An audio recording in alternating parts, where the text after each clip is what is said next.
But I also underestimated how much better, like, the addition of Arukeni and Momimon is. Yeah, they really add a lot to the show. Oh, so if Momo calls her Arukenimon, it's fine. But if we call her anything other than Hot Lady... Hello, everyone, and welcome to the DigiVerse DiveCast, the only Digimon podcast where one of our members is going up against Apology Man at Combo Breaker in a week. I feel like you have something new to brag about, too. Do we? Huh? We're like the only one that goes over the only podcast that actually goes over the sub. Oh my god, was that something we learned in the past 3 weeks? I thought that was before the previous episode. Oh my god. Really? No! Holy shit. That was like last week. So yeah, we learned thanks to a wonderful commenter. You know what? Let me go quickly find out who that was. Yo, shout out! A real shout out? So, shout outs to the owner X5X, who commented on, I believe, the movie episode, actually. So not even the previous episode.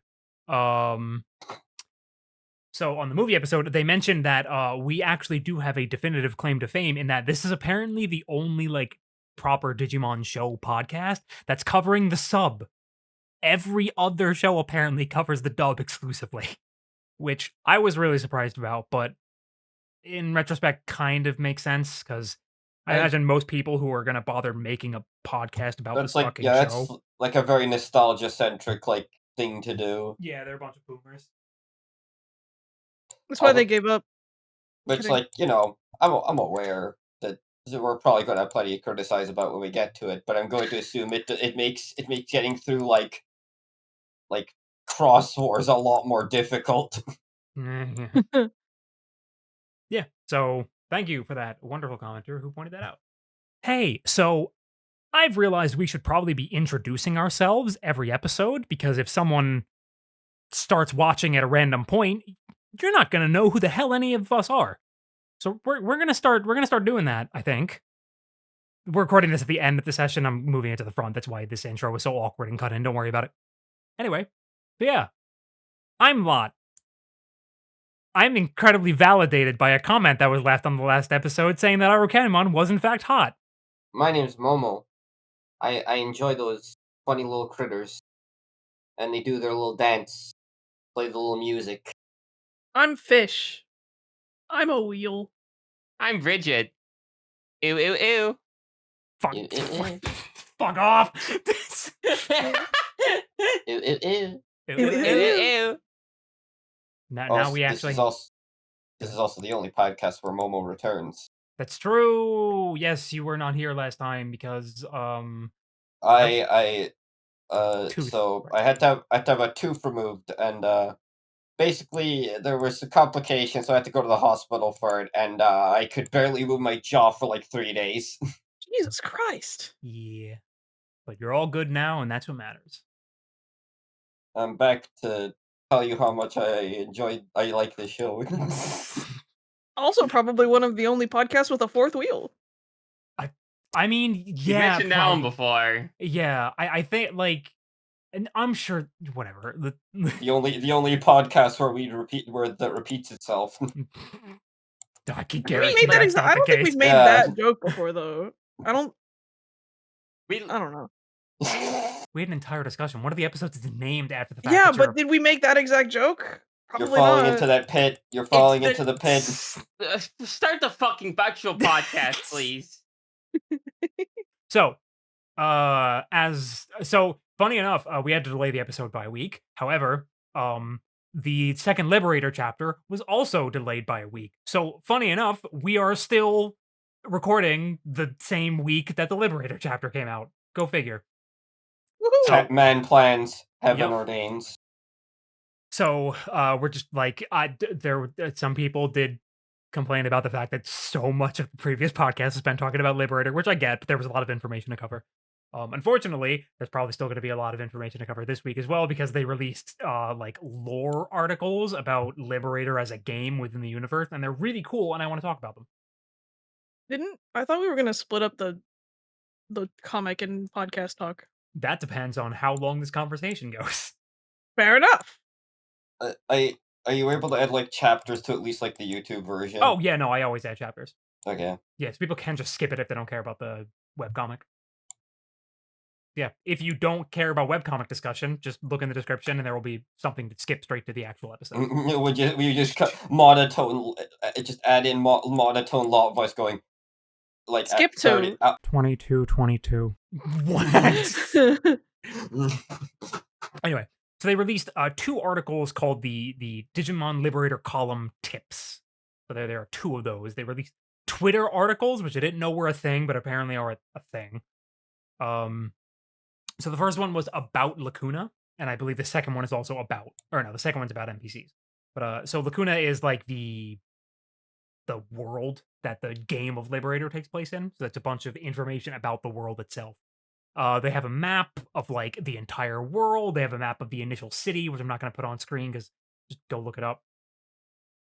Basically, so the invasive, the most important thing about these articles is that they are clearly actually translated properly. Like someone has gone over them and like translated the information and actually written it out. So invasive forest city is in fact the official translation of the Emerald Colonies or Emerald Coast. Not Sonic Adventure. not a huge fan of that name because I think there are better names, but whatever. There are in fact better names. Yeah, there are better names. So really, like the entire thing is just or talking about like the kind of quests that are there and all like the basic stuff about the game. The really like super fascinating one is there are quiz NPCs that will like ask you questions about the Digimon card game. And apparently there are special ones where if you successfully do their quiz, you are rewarded with a tamer card. So apparently each player has their own unique tamer card that they put into their deck. And what the tamer does is like customizable. Like you unlock new And can be abilities for the upgraded, tamer card, yeah. yeah. Which is like super fucking cool. There's like a shop you can buy them from, and then there are special ones you can only get from like a special NPC. There's like some kind of like otherworldly horror to the idea of bricking because I can't draw a copy of myself. That's why you never design your tamer to be the core of your deck. I'm like, it's like that episode of GX where Jinzo summons himself. So there are also a bunch of NPCs that are just like there to answer questions, and there's a cute detail where these NPCs have a bias for talking about the 7 demon lords because that's the group they get asked about the most, which I think is really That's adorable. funny. Purple is meta. Purple is meta. Like, I'm it was just like thinking about the possibility of like I'm still thinking about this like me finally being like finally I can make the tamer of the Royal Knight deck needs myself. like, see, that's like this card will not be distributed. I feel like there's like 2 layers to that because like one, the Demon Lord's a very popular Digimon, and I believe this was probably written around the time EX6 dropped, and Demon Lords was probably the best deck in that format. So they go into a little bit of the backstory of the game as well, like the actual like story of Digimon Liberator as a game. Apparently, Lacuna was some like highly advanced civilization. Allegedly, it was built by Digimon. They all died out for some reason, and the robots they built like took over, and now all the players are from an extraterrestrial survey team. So in the world of Digimon Liberator, Digimon are aliens. And we're the colonizers. Yeah, let's go, baby! Woo! Yay! Like, so that makes me assume that the name Liberator will mean liberating the planet from the robots for the aliens, for the Digimon again or something. Like, I assume that's maybe? like the angle that might end up. Yeah. If the name has to mean something. Because yeah, that I guess that would make sense given the like the battle NPCs going out of whack and all that kind of stuff, and they're apparently being wild Digimon despite the fact that there aren't supposed to be any more of those in Lacuna. But then like, And then the Shumon, like my assumption was it came out from wherever it exploded. So Being maybe told. they're liberating the Digimon from the robots. Maybe the Digimon didn't die out. This is I gonna be don't it's know. gonna be a fucking revolution story. Fucking what's the musical? The French Revolution music. I Les don't f Miserables. Oh, Les Les Mis. Miserables.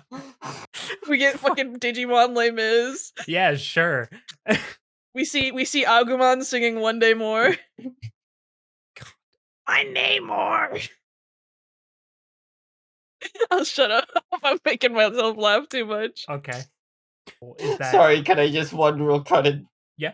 Now I'm just thinking about Digimon style Les Mis YouTube poops. No, god damn. That's it. That's all. I go. Okay. So, the second article talked about the NPC specifically, which I went over a little bit because it's not like honestly, just go read them because they're really, really interesting. But the most interesting part of the second article about the NPCs is that we get the, I guess, proper translation for the situation battle NPCs. They are called conditional battle NPCs, which makes a lot more sense. Yeah, I would agree with that. Yeah, that was really it. There are also NPCs that have names, and they're like important. See, like my thoughts when I was first like reading like all this stuff is like, man, they really thought about the game aspect of this. I wonder if there was a game in development at some point, and someone somewhere was like, nah, fuck that, just make a webcomic or some shit, dog. I would genuinely kill for like a Digimon card game, like RPG thing that had these mechanics. Yeah, I Oh, no, assume what absolutely. like, It would you be know- the most sensible Digimon RPG they'd ever released. like you remember how they made like that Dragon Ball Heroes console game. Yeah. I have to assume like maybe it may. I don't know if this is like was like something like out out of this was like a pitch, or maybe just like, hey, we threw this together. Hey, we'll just put it out there and see how people react, and maybe that'll get Bandai Namco to pay attention. God, I hope so. Okay. But the contents of the actual chapter itself, so it's the first half of chapter 2, or part 1 of chapter 2. I don't know if it's going to be half of it, or there's going to be 3 parts or whatever. They didn't say. Notable things are that the first part of the chapter is just talking about like people having fun playing the card game, and the examples they use are characters from the web novel. So Yuki is there, the unnamed like green-haired girl is there, and Winner is there as well. And then we just cut back to Shoto in the middle of his battle with the conditional. He's like, look at all these NPCs. guys having fun, and then me, who's not having fun. Yeah. So Terramon shows up, and he's basically just like, "Don't say you already lost. Don't be a fucking pussy. We're gonna beat." He this says guy." those exact words. Yeah, no, literally, he Very says, bold translation. "Look forward to our retranslation where Terramon says, 'Don't be a fucking pussy.'" But he shows up and he's just like, "Hey, by the way, I'm your cards now. I'm your cards now." And then he turns in. I'm your deck now. Yeah, he goes into the D storage, and all of Shoto's cards, like his entire deck changes. He just has a new deck now. He doesn't even get like a choice in the matter. No. He's like, For the most Terramon's part, like, yeah, like for the most part, it is still his normal deck, but it just has the Terramon stuff in it by the looks of it, because the Mutomon is still there and everything. Yay, Muchomon. Yeah, remember the Muchomon that was your partner? Yeah, no, I'm your partner. I'm your partner. Partner. Mm-hmm. We're still chill though, Muchomon. So true. Yeah. So basically, Terramon goes into the D storage itself and starts like talking to them through it. And Arisa and Shoto are very creeped out by this. They don't trust this random bird that just showed up. Terramon gets offended about I don't this. trust birds either. Fair enough. Birds are The bad. bird. Fucking bird that I hate. So the whole situation battle changes because Shoto's entire deck is different now. And like everything gets rewritten to the point where the NPC now only has 3 security shields, and Shoto has his But- proper deck.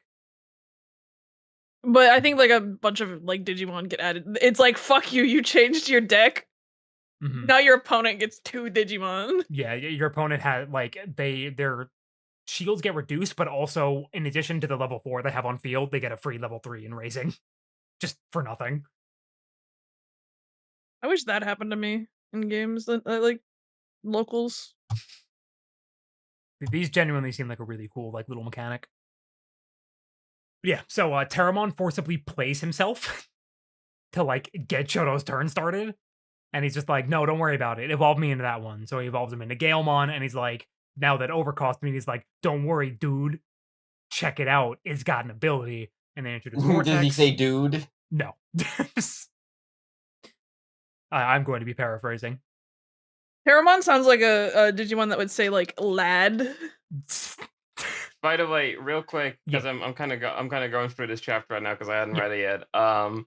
Shoutouts to the quick little cameo by all the novel characters at the start of Yeah, I mentioned chapter them. 2. Yeah. Oh, did you? Yeah, I Good. mentioned them. You're probably Yeah, reading the chapter. Classic Terramon quote, "I'm Terramon, bitch." I'm fucking. It's that one fucking the one panel Tails gets trolled instead of "I'm fucking Spyro," it's "I'm fucking Terramon." I'm fucking I'm Terramon. Terramon the Awesome. So, yeah. So they introduce the Vortex ability, and he's like, "Yeah, I can attack now." And so Galemon destroys Paildramon because of the DP. They don't mention it's because of the inheritable DP boost, but it is. They kind of like brush a lot of the information off to the side just to be like, we gotta go, It's we gotta like- move this battle along. They clearly don't. They clearly expect you to have some knowledge of the game. They aren't using Yeah. this as like a teaching tool. Which is for the best, thank God. It would have God. gotten real fucking slow if that were the case. I really like when he flips over his new because he flips over his breeding area thing and Fluffymon appears and he's just like, "What the fuck is this thing?" It literally Blow it up now. I've never seen this. Does that say Fluffymon? Like he can't fucking believe that's what its name is.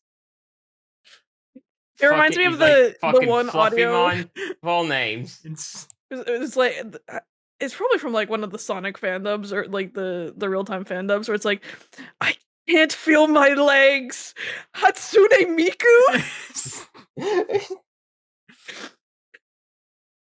That's what it feels like to me. Mm-hmm. So yeah, NPC raises out and then proceeds to attack and destroy. Well, sorry, he raises out and then he just attacks security immediately with the Snow Agumon he has on field, and it kills his Muchomon in security. So that just goes through, no issues there. He then they then kind of like are just like, okay, we're gonna go ahead and skip ahead a couple turns because nothing actually really happens during these turns. He's just like, okay, yeah, my opponent got Chris Paildramon on the field, I got Grand Galemon on the field. Moving on. Which Chris Paildramon looks awesome. Yes, Chris Paildramon looks very, very cool in this. And then the NPC only has one security shield left, but he uses Chris Paildramon's when attacking to strip the sources off of Grand Galemon. And then they introduce the new keyword, which isn't even in the English card game yet because it's not being introduced till EX7, which we don't get for like 4 more months. I mean, to be fair, we don't have Vortex yet either. Yeah. Listen, it's fine. Eventually, they'll sync these up, so this makes a little more sense. Yeah. So they introduced the new keyword, which is ice clad. In Japanese, we've noted as I think it's ice suit, ice armor, ice armor. Yeah. So in English, it's ice suit, ice armor. Yeah. And they decided to go with ice clad as the translation, which that's fine. No real issues with that one. Just the random thing, just with the card game, is just very. I do find it kind of odd, kind of interesting that they went to the trouble of making a whole keyword for like what will probably only be a single deck. I mean, they've done that maybe 3 times with EX7. Yeah, we've got Vortex. I guess so. I imagine other Vortex warriors might get Vortex eventually, but they could probably just be using Liberator decks, so it doesn't really matter. Like if they might print a new medieval Galantmon that has Vortex too, which would be cool. So yeah, Alright, Grand that was it. Gelmon gets destroyed because of the Ice Clad ability, which rather than comparing DP, compares the number of sources a card has. So,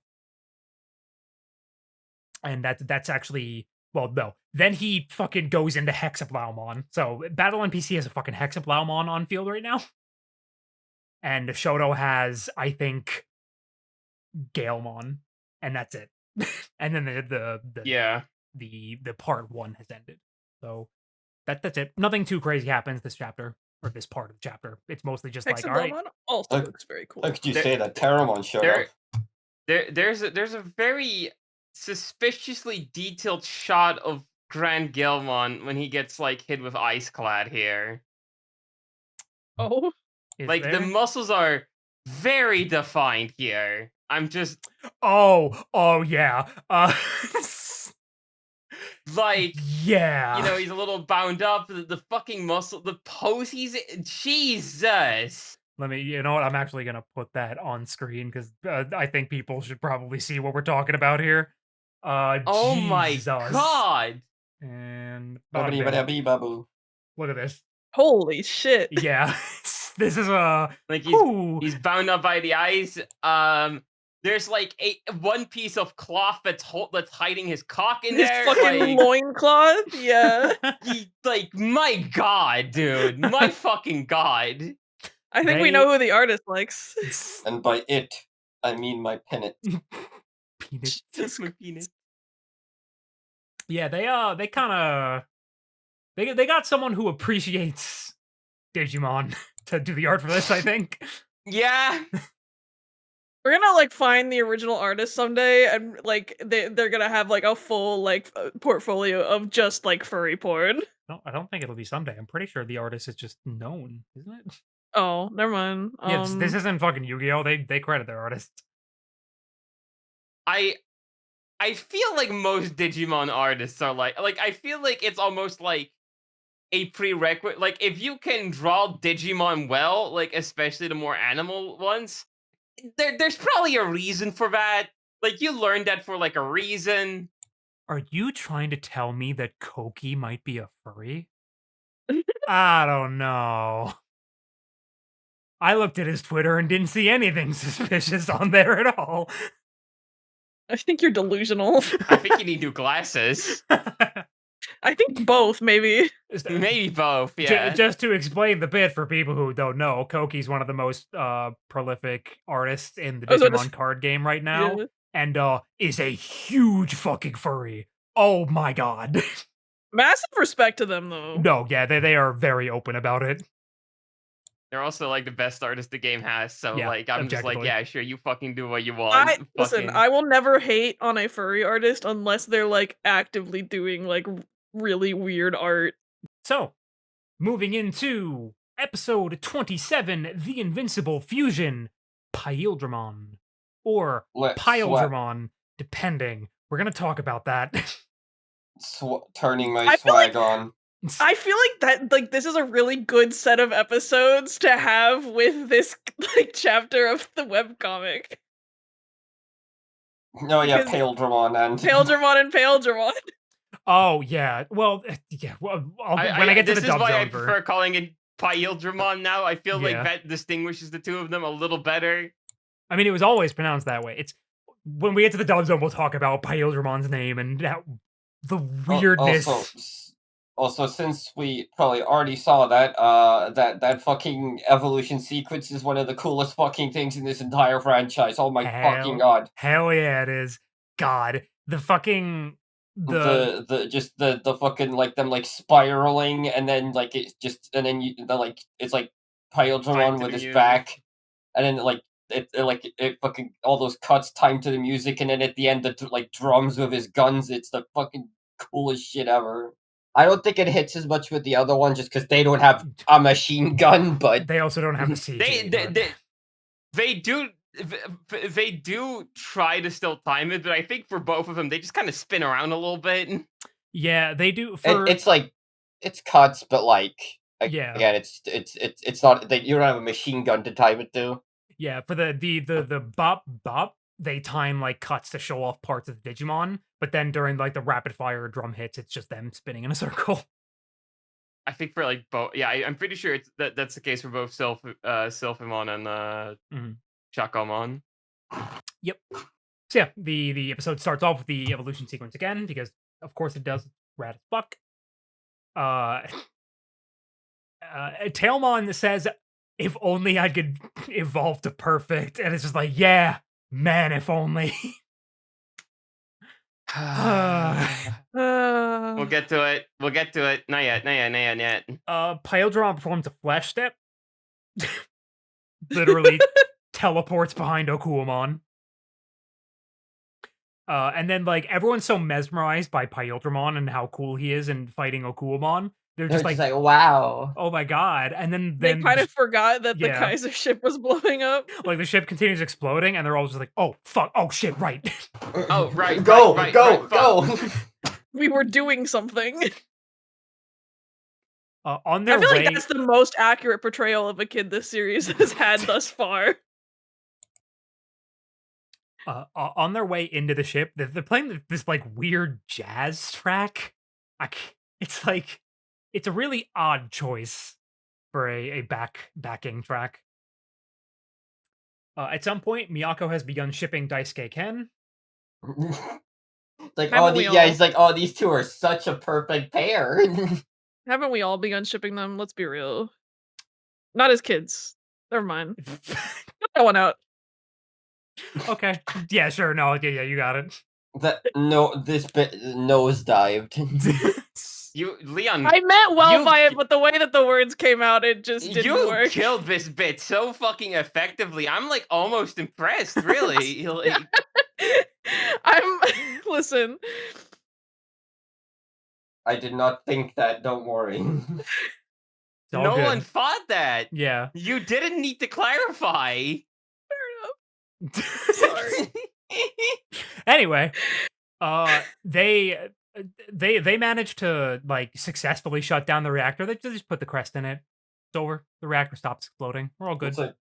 It's like yay. Even they're kind of like, oh, that went pretty well. Yay. Yeah. Ken immediately tries to go into a self-depreciating spiral. And Daisuke's like, dude, shut up. Come on, man.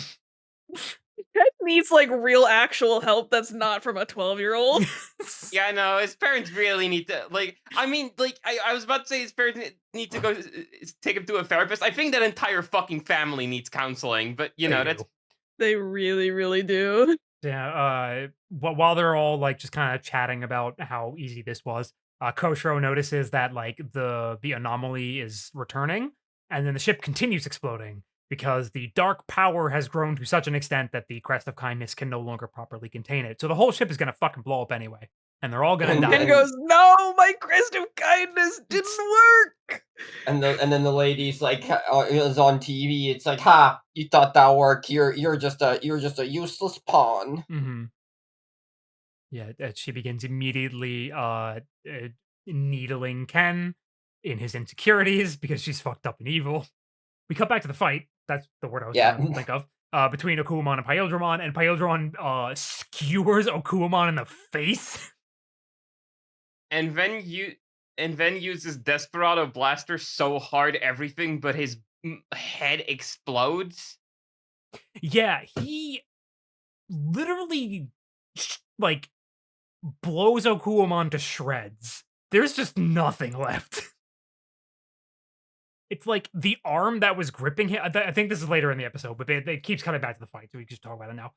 Like the arm that was like gripping him is like left, and the rest of him is just gone, and the arm just kind of falls away, and it's like, wow, all right, good lord. It's because it's funny because like Akuamon gets some hits in, so it's like, oh, this is a pretty even fight, and then Pyodron's like, okay, I gotta move on, and then he just disintegrates Akuamon.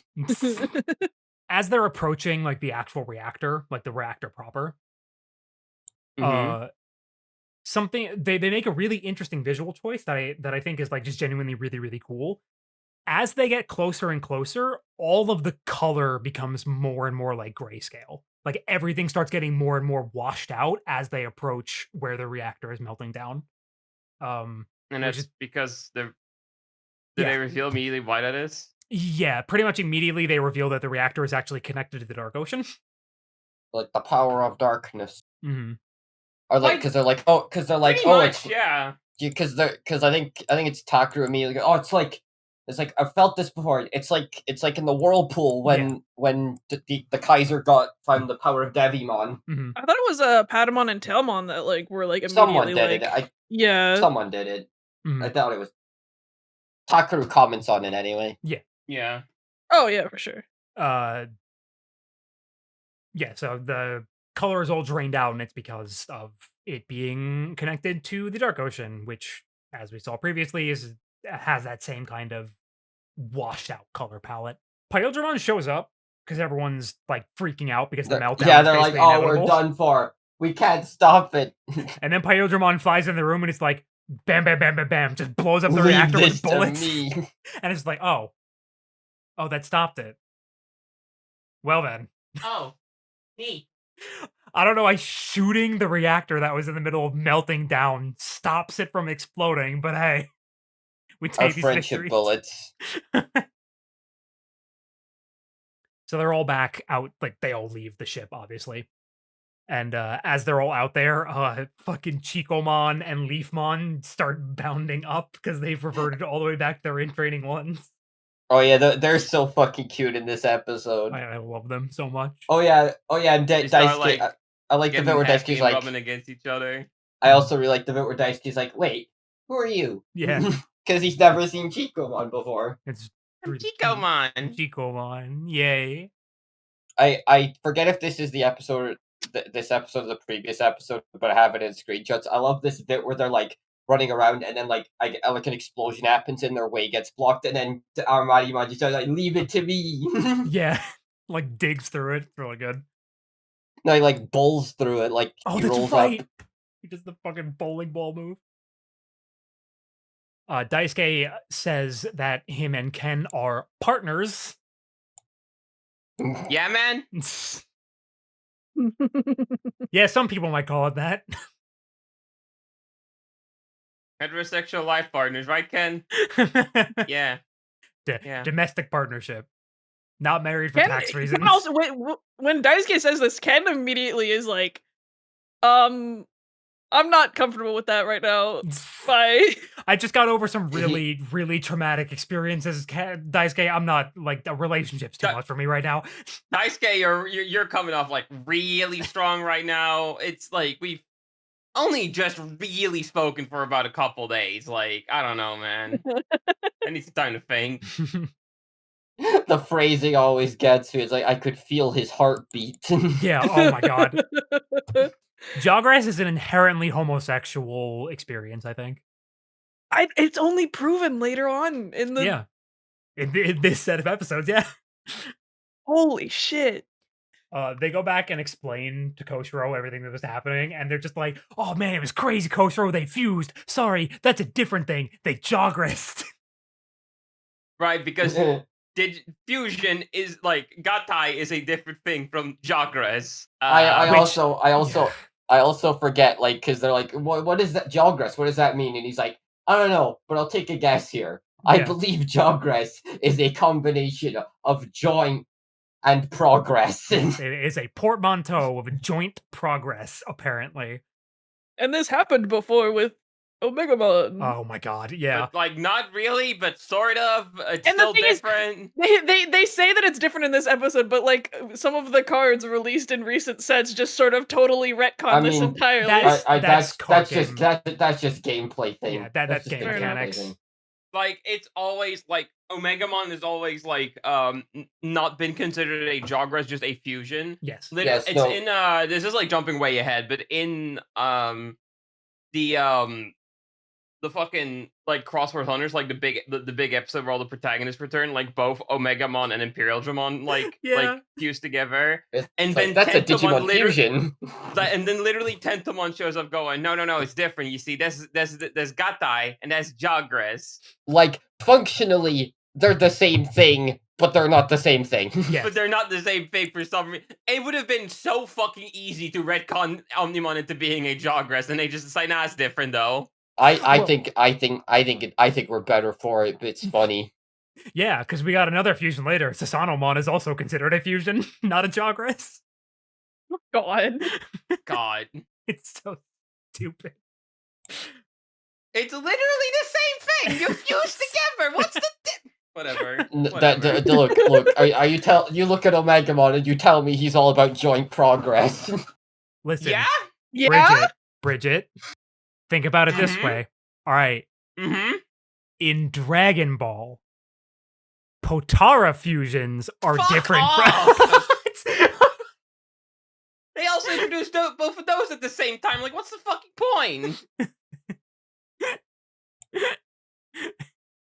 Anyway, Whatever. this is one of those conversations. So, finally, 27 episodes in, someone asked the question, I'm sorry, did you two know something and didn't tell us? Can I? Because we're skipping over it a little bit. Hmm? But this is off the back of, and I'm sorry. I swear to God, this is going to be my one. This is going to be the only one this episode where I fucking do this. Okay. So they talk about how, and they so they talk about the Omegamon thing and how it's like, it's like kind of like that, but not, but sort of, but not really. And then they specify a little bit after that, like a couple months, year later, after our war game specifically. They were called on by Gattai because they thought like after Apocalypse, the distortions in the digital world were done. Mm-hmm. And then they reveal, and then Gattai goes to reveal, but like, no, there's still some weird distortion shit, and we're going to need your crests to like help seal that off completely. And that's why they can go past champion level, because they used up their crests and the power of their crests to block off the distortion energy to like, keep the digital world afloat. Yes, which, to be honest, I think that is a perfectly valid reason to explain away them not being able to reach perfect level. So here's my problem with all of those. Okay. Number one, how to get back in the digital world? How'd they even come back? That shit was closed off. That was what the whole fucking ending of last show was about. How'd they even come back in? Doesn't even seem like it was that long since the fucking finale. They went camping. And, a little bit of a storm. So my assumption is that after the initial closing of the digital world, the other distortion started appearing, and the way in opened up again. Because they were needed there. Because they mention they can only travel to the digital world if they are needed there for whatever reason to defeat some kind of evil. So Because Okay. wouldn't it have been because Ken went back into the digital world because he still had like his crest and stuff? well, Ken's a whole different story. Ken's kind of going in for like a back door, basically. Like, he's not really meant to be able to do any of that, but he just like his Digivice is all fucked up, so he can. Oh, Ken is sort of like the catalyst for like the distortions appearing again, and then the digital world goes, "Oh fuck, we need kids." Okay. So that might be fine. All right, I can accept that one. So my second question: Mm-hmm. where the fuck did the crest come from? Yeah, it's never explained. The crests are gone. They were deleted by Apocalypse at the end of the last show. And they were like, oh, but like literally was like, oh, they're in there. But you see the crest, but like they were like, oh, we need your crests. And because we don't have the crests, you can't digivolve anymore. But you established in the last show the crests are in your heart. In fact, they fucking reference that this episode. And they're like, yeah, but like it still don't work though. Yeah. No reason. It just doesn't work. They just say eventually we'll be able to reach the perfect level again. I just don't. I mean, that I just took as it's much easier to do with the crest. Maybe. No, yeah, like so the way I always took it was like the crest basically it's like a limit break for them. It allows them to go past what they should naturally be able to do at this point in time, and like as they get older, they will eventually be able to reach those forms naturally. Which would explain, like, when they were digivolving using the crest, like, they would go okay, down to a lower form see, at that's first. like Yeah. sure, but that's like things we're coming up with right now, right? No, Like we're like, yeah. trying to fill in gaps in the show's information the show just actually doesn't have. Yeah, this is all conjecture. Like believe it or not, the lore of original Digimon Adventure is not the most tightly written piece of media. But Like this was already kind of bad in the original adventure in terms of like, like putting the show's logic together, but it's like it's this fucking thing again with Zero Two where it's like, I just don't why are you a sequel? Like all of this would not even be necessary if this was just its own fucking continuity. If they just went, "Oh, cool, there's this thing called Jogress, that's awesome. Alright, moving on." It's like I hate to keep harping on this, but it genuinely is like every time the show has to like make itself the sequel to Adventure, it just makes the show worse. I really overwhelmingly wish this wasn't a sequel.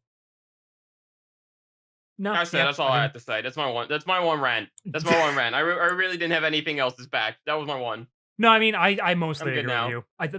The worst parts of O2 come from the fact that it is an adventure sequel instead of its own thing. But funny enough, all that like I was more or less willing to write off just because like yeah, okay, I get it. Like sure, whatever. Pokemon destroying the crest and then just magically being back is weird, and I don't think they were thinking about that. But like whatever. Yeah. The them using the crests to make the shield, and that's why they can't hit perfect at this time is like fine. That is perfectly acceptable as a reason. However, what what made me so angry is after they explain all of this, Daisuke, Iori, and Miyako ask, "Hey, why didn't you tell us any of this?" Ah! And the reason Hikari gives is, We I were a mean, it's little kind of embarrassed. embarrassing. And that's it. Yeah, we were a little sad about it. It was a little. Oh. So the reason. By the way, let's ignore that one episode earlier on where Tailmon digivolves into Angivomon perfectly fine. Don't worry about that. There was in the Dark Ocean, extenuating circumstances, something. I don't know. That episode's basically non-canon at this point. We don't need to worry about it. God. There's all this brings up the question: are they embarrassed? Are they like because they haven't told them already that like Digimon can die and be fine? They're just like too embarrassed to tell them now. Oh no, that still comes up later. Don't worry. I think they should kill themselves for this. Yeah, that's the reason we Fuck. get as to why Hikari and Takeru haven't told the kids anything. It's because they're kind of embarrassed and sad about the fact that they can't do any of these things right now. It's really stupid. I think this is one of those things so where the dumb. writers very suddenly realized, oh shit, these kids haven't said anything, and had to very quickly write a reason for the reason they haven't said And they're anything. still not saying everything. No. Like I understand it. Like I get that this is like you can't have a sequel where the old guys can just show up with their fucking Yeah. with like you can't have like say like a sequel series to Pokemon where the old guys are still there and have like their fucking Mewtwo's and Charizards ready, right? Like you can't be doing that. That just completely deflates any like tension or challenge in this show. So it's like you had to write something to explain that. It's just again, I think the problem is that you had to write it in the first place. Yeah. I mean, Pokemon gets away with it by Ash going, "I'm gonna get a whole new set of Pokemon now." well, yeah, that's I'm what gonna she's saying. yeah. Is that There's- like yeah. Pokemon gives a valid, like a solid reason as to why there's a reset every season? They didn't for O2, they clearly didn't really think about it too far until it was way too late into the season to like properly justify it. But Or to go back, yeah. yeah, but Yeah. whatever. Like that's that's really like the only part in this set of episodes I was just like, man, fuck you. Because genuinely, this set of Yeah. episodes is really good. Just God, this whole scene is just like, you are covering your asses so bad right now. Yeah, this was the one that I had major fault. There's like a small thing I'll bring up later, but this was like the only major one where I'm like, oh, fuck, come on. Anyway, Miyako talks about Omegamon showing up. It's really cute. She's like, Just oh yeah, I remember. yeah, I remember I that. know cool. that. I'm in that movie. yeah. You could see me. I have a cameo. Little and baby Miyako. then they decide they want to go back to the digital world. So Miyako's like, get the fuck out of the way, Koshiro.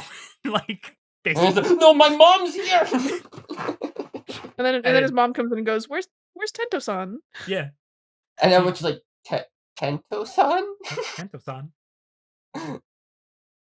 And the episode ends.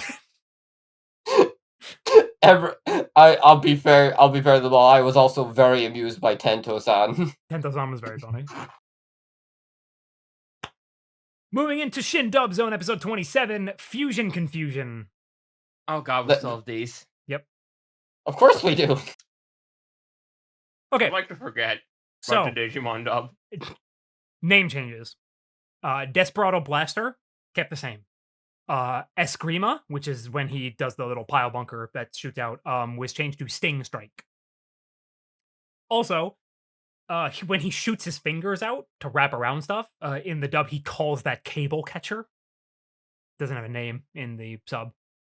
It probably has a name, Yeah. but like He he doesn't say it in this show, at least yet. Anyway. Chikomon was changed to Chibamon. Sure. Now, Paildramon. Okay. Mm-hmm. So, Paildramon's an interesting case because technically, Paildramon, P-A-I-L, Dramon, is a correct transliteration of the name. Yes. However, something got confused because in Japanese, like the way you say Paildramon, it is clearly supposed to be Piledramon, as in the pile bunkers he has attached to his wrists. So it should be P-I-L-E Dramon, Piledramon. However, they are basically said the same in both English and Japanese, because if you say Piledramon, it sounds like you're saying Paildramon. Like there's a slight difference in emphasis on the word. Mm-hmm. But unfortunately, the way they spell it could be read as Paildramon. And that's what happened in the dub.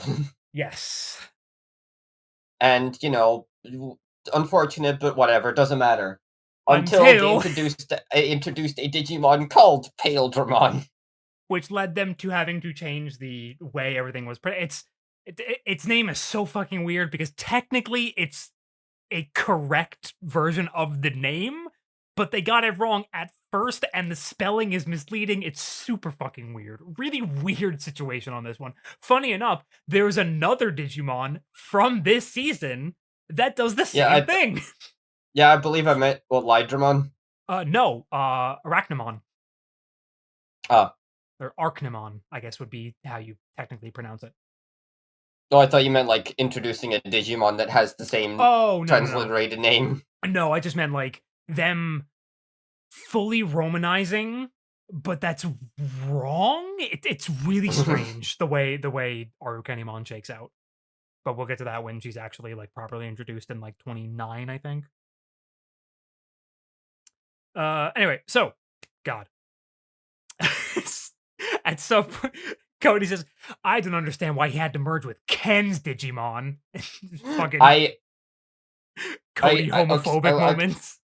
I do actually really like this little I guess a mini arc where the team is very split on whether or not they want to welcome Ken. Yes. And Cody is absolutely the most staunch anti-Ken party member. He's like, nope, I can't forget what he did. I don't want him around us. And, obviously Daisuke is the biggest. Do not interact. Yeah, I love Ken. Get Ken on the team. Do not interact if you are Ichijoji Ken.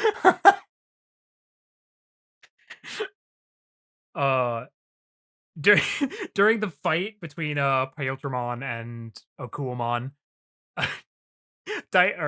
Davis says, jab, uppercut, body blow, knock him out. He's like chanting. Get him!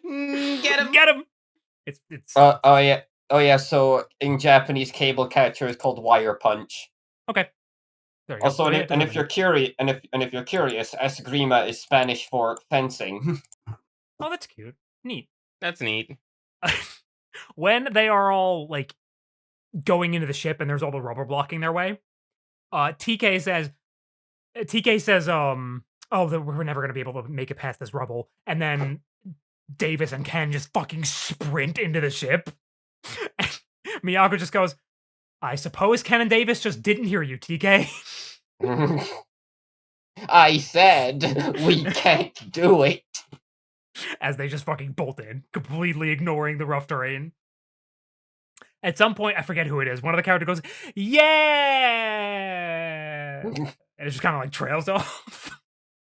Davis says to our Kenimon that she'll never win.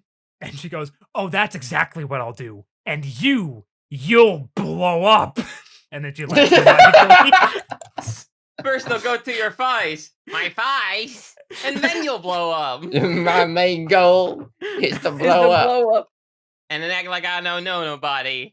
I think the funny part is, he goes, "You'll never win," and she goes, "I'll do exactly that," implying that she believes that she will never win. After Armadillomon manages to like barrel through the rubble and then Hawkmon cuts through the cables, Armadillomon turns around and just goes, "Yeah! Yippee! Yay!" Dagyaakeru. Yippee Dagyaakeru. After Pyultramon blows Okuomon to smithereens, he says, "Now that's what I call going to pieces." You just fucking murdered a man, Pyultramon. Jesus Christ. Hannibal on the hit show Hannibal. It's I like how they do Jogress voices, by the way. yes. Where like sometimes it's both of them speaking, sometimes it's only one Digimon speaking. When it's like something like the other Digimon would feel more inclined to. Because inclined like when to, like yeah. there's a part where like Ken's like get like is there an explosion or something and it's just Stingmon's voice. At a point, Davis says not to worry about mistakes. Look at Yoli, she makes them all the time. And then in the background, dissonant, you hear Yoli go, "Hey!" I guess he's not wrong. As Ken takes Leafmon and leaves, Leafmon turns around and the and goes, "Bye." Bye. He sounds a little sad about it. When Davis is talking to fucking what the hell are they? Chibamon. And he just goes, "I don't get why Ken's so like against the whole joining the team. I'd want to be friends with me." I love me. So they didn't edit the Japanese text when Izzy is doing the portmanteau of joint progress to make Jogress. So it is still just katakana on the screen. But instead he's talking about how, oh yeah, it's like taking the strongest part of one Digimon and the strongest part of another and combining them as like the Japanese text is moving around on the screen.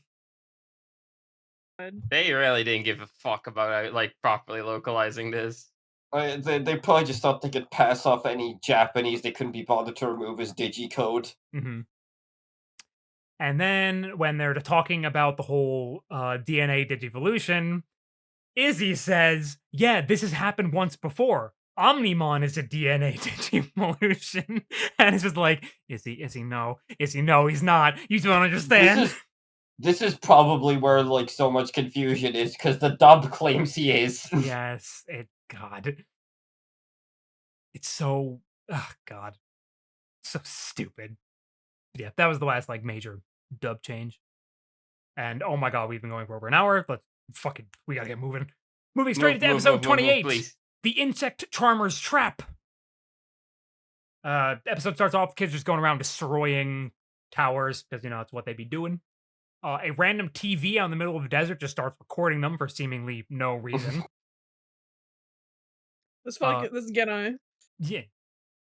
All the other little baby Digimon are asking Chibimon about Jogress and what it was like. And he's like, yeah, it was like our two minds became one, our hearts were one, and all that kind of stuff. And then Daisuke starts talking about how, like, he could feel him and Ken being, like he could feel his heartbeat and everything. And I believe Miyako says that they were synchronized. And Daisuke's like, what, you mean, like, the swimmers? And not synchronized swimming. And Iori's Iori's- like, "You fucking idiot." Like, You're so fucking stupid, Davis. Good God. he's so dumb. I love that bit where Chibimon is like so fucking proud. Yeah. They start talking about the next, like, what the next Jogress is gonna be, and there's like, what if it would be XVmon and like Angemon or something? And they start showing like silhouettes of genuinely very cool looking Ultra Angemon real. finally Ultra Angemon. But yeah, they show like a bunch of silhouettes that look actually like really neat. Kind of wish they would make Jogresses that aren't the They- canonical pairs real like- someday. Yeah, because they made a bunch of what if armors, so they should make what if Jogresses. Yeah, it'd be cool. Yeah, there's a bit. I think it's like Tailmon says like our Jogress partner could be anyone, in this room. Yeah. And it just, I remember just she's saying this while it's panning over like Upamon and he's making like a noise. Yeah. So they again begin discussing, like the whole Jogress stuff, and Iori's like, I don't know if I'm okay with that. And Daisuke's like, oh, what? You got a problem with me being your Jogress partner? Is there a problem with me, Iori? And he makes that really detailed face. I hate it. I hate that face. So ugly. It's so fucking bad. And Iori responds with, no, dumbass. I just think we should be cautious about this whole thing. I read this as like not actually being wary of Jogress, more just he's still not won over by Ken. Mm-hmm. Especially because if do you mind if I jump ahead a second? Yeah, I don't mind. Because there's a scene later on with Ken where like he's talking to Wormmon and Wormmon's like, well, you should just join up with them, Ken. Why don't you want to? We're so much stronger with the Jogress and stuff like that. And Ken's like says some shit like, the power of the Jogress could be dangerous. It could shorten your lifespan. And Wormmon's like, really? I don't know, maybe. And it's like obviously just something he made up because he really does not want to be part of the group. He doesn't like think he deserves to be. Mm-hmm. I have a note that just says, I'm talking out my ass, Ken. Because he's just like, I don't fucking know. I'm just thinking of shit.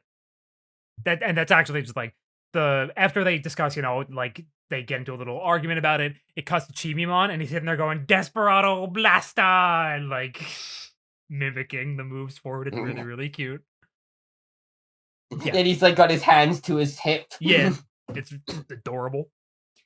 So then it cuts to Ken and Wormmon having that discussion about Ken just being like, I don't really, not feeling it, not vibing with the idea. What if you died, Wormmon? Wouldn't that be fucked up? Yeah. Did you know people die in car accidents all the time? Wormmon did die. That's true. Again? He did actually die. No, I'm just saying in general, like he's died before. I don't know that Wormmon is necessarily afraid of dying again. Arukenimon is bumming around the desert, getting pissy about the fact that they keep destroying her towers. She noticed the TV that was randomly recording them, and like plays back the recording, and is just like, oh, cool, and proceeds to send the kids a message that's just like, hey, come to the Giga House. Well, yeah, because the recording Fucking is them Giga going. House. The recording is them going, well, we can get rid of all the towers, but like that one lady Let's is just still find out that lady. there. Mm-hmm. And she's just like, oh, you think you can fucking deal with me, huh? Well, I'll show you. So they all And you're gonna blow up. You're gonna blow up. They all opt to go to the Giga House, and at the same time, Ken shows up because he also got a mail from her. I have a problem with this. Yeah, what's up? They have no incentive to follow up on this demand. Hikari even Yeah, says this is obviously a trap, right? And they're just like, well, yeah, but like we're gonna have to deal with her eventually. Let's just get it over with. Yeah, but like not in her own setup though, right? Like the thing. I mean, they do then just go, let's just scout the place out and see what's up. Yeah, the thing is like this sort of trope where it's like, come and meet me at this place. It's like usually the villain character has like a hostage or something they want. Arukenimon has nothing they want except for herself.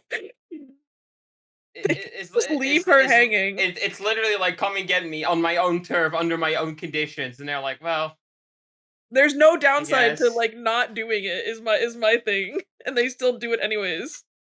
I mean, it's also like, well, they know where she is. So it's also like every other time they have no idea where she is. I guess. Yeah, pretty much. No, you could probably just keep fucking with some dark towers and eventually she'd get mad and try to Yeah, chase you down. Because you would make her more mad and like more irrational by going after more Dactyls, because she'd go, "Why the fuck Honestly, didn't you come to my trap?" Yeah, she'd probably be more like inclined to like chase them up if they just ignored her. It's so funny. They have like literally no reason to. Again, Hikari even says, "This is like so obviously a trap, right? Like we're not falling for this." And they're like, "Well, Yeah, yeah, but we look, are." it's Yeah, but look, it's Giga House. That's crazy. Yeah, we gotta go in there. Look how cool this is. It's big. Big house. I gotta say, like, okay, so I expected like these like 2 episodes to just kind of like I view them as kind of like fillery, but, like, like, because like obviously the big stuff in these bunch of episodes is like in the tail end, like the start and end. Yeah. But actually, I feel like especially like the second episode here, might have been my favorite of the bunch. Oh yeah. No, I feel the same way. I thought these 2 episodes were great. I really like the second episode especially because it does some cool stuff. Yeah. So yeah, they're dicking around in the kitchen. Yeah. So they decide to split up to go in. Iori, Ken, and Daisuke go in while Takeru, Miyako, and Hikari stay outside. I did get frustrated at this bit because it's like, all the guys go in, and then there's like, oh well, we can't leave Hikari and Miyako outside. Someone has to stay there with them. It's like, why? Why can't you leave them? Because they're You're women. about as strong as them. Because they're women. Because they're women. They're women. It's like, come on. No, yeah, that was very clearly like, man, whatever. Takeru misogyny moments. Like basically, maybe I think Takeru wasn't is it a Ken that said misogynist. that wasn't it Ken that said the girl shouldn't be alone? I thought it was Ken. I think That- it was the- Ken. I feel like we're getting Yeah, we're getting lost in the details Yeah. here. Yeah. Fair enough. Anyway, Daisuke starts talking about a book that's really similar to what they're doing, and my note was, how the hell does Daisuke know about Gulliver's Travels? And then as I was typing that out, he says the name of something completely different. I'm just like, oh, he doesn't. He's an It's idiot. like, Okay. that's Jack and the Beanstalk. Yeah. Jack and the idiot. Beanstalk, you fucking idiot. I was just like, how the fuck? Oh, he doesn't. Okay. All is right in the world. So yeah, they get in the house, they start investigating, and then the Roachmon appear, and this is fucking disgusting. Gokimon. There are Pokemon. so many of these. Oh, there's so many of them. They're like coming out of every like opening in this house. It is so gross. Which, The if you don't Goki know, brothers. if you don't know why they're called Gokimon, it's because the Japanese word for cockroach is Gokiburi. Yeah, we talked about this when they were in like episode 3. Oh. That was like a month ago, okay? It I don't was months remember ago. that. They all start freaking out because of the Gokimons, and Tailmon hears them freaking out with her big ass ears. So they, the other 3 decide to just go ahead and head into the house because clearly shit's hit the fan. Her big ears, you say? Yeah. He's like, guys, did you hear that? Big-eared. Big-eared freak. Which would be described as a big-eared freak. No, not again. Not again. I'm all ears. I gotta say, once again, I'm realizing I think there's just something inherently funny I find about Tailmon. Yeah. She's just usually making a really amusing face. I expect that she's just a little cat, and then she just sounds like a grown ass woman. Mm-hmm. She was cunty in the original dub. She was. Cunty cat. So we cut back to them all fighting the Gokimon. And, you know, the fucking adult levels are doing their thing, they're fighting. And then we cut to Daisuke judo tossing one off a fucking counter, and Iori grabbing a spoon and beating the shit out of Gokimons with it. Only a spoonful. It was awesome. It was crazy. They're just like, oh man, these kids got hands. Is this also the point where they realize, hey, wait, cut this out if I'm wrong. Is this also the point where they realize, wait a minute, these aren't Dark Towers, these are just regular Digimon? Yes. Yes. Because Davis brings it up, or fucking Daichi.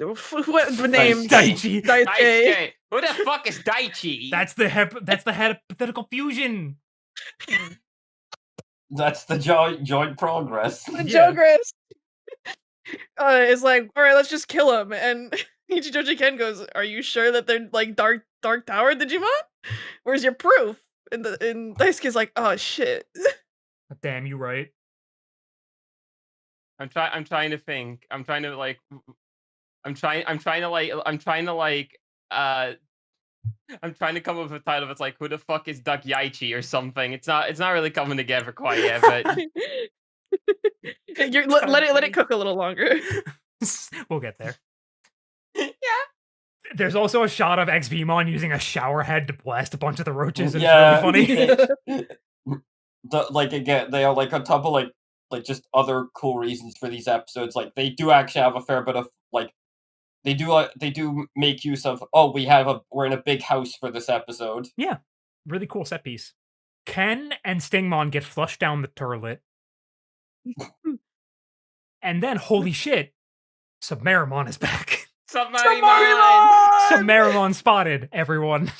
The third episode featuring Submarimon. And he's in the toilet. He goes down the toilet. You get to see that little cutting of Gomamon and everything. So Iori saves Ken using Submarimon, and he insists that it is just him settling a debt. He still does not like Ken. He likes Ken. Everybody likes Ken. They eventually work their way up to where Arukenimon has just been sitting up there playing her little fucking flute. And they're just like, okay, well, she's here now. We just got to get the flute, because clearly whatever she's doing is like, that flute is clearly something. She won't stop playing it. So they get ready to Jogress, and then Stingmon falls under the control of her flute. And everyone's very confused as to why this might be.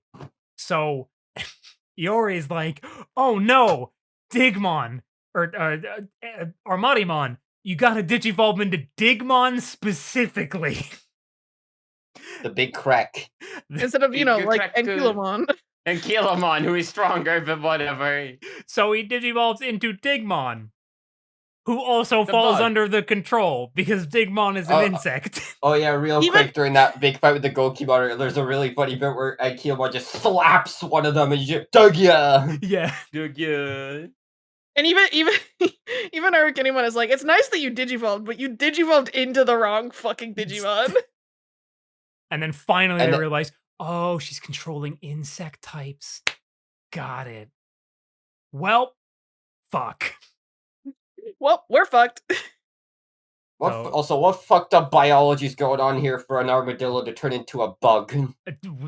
Well, it's because I mean, he's literally being injected with a bug's DNA for this, so like, yeah, it's the Kabutarimon DNA, I think. Yeah, it's a Tentomon one.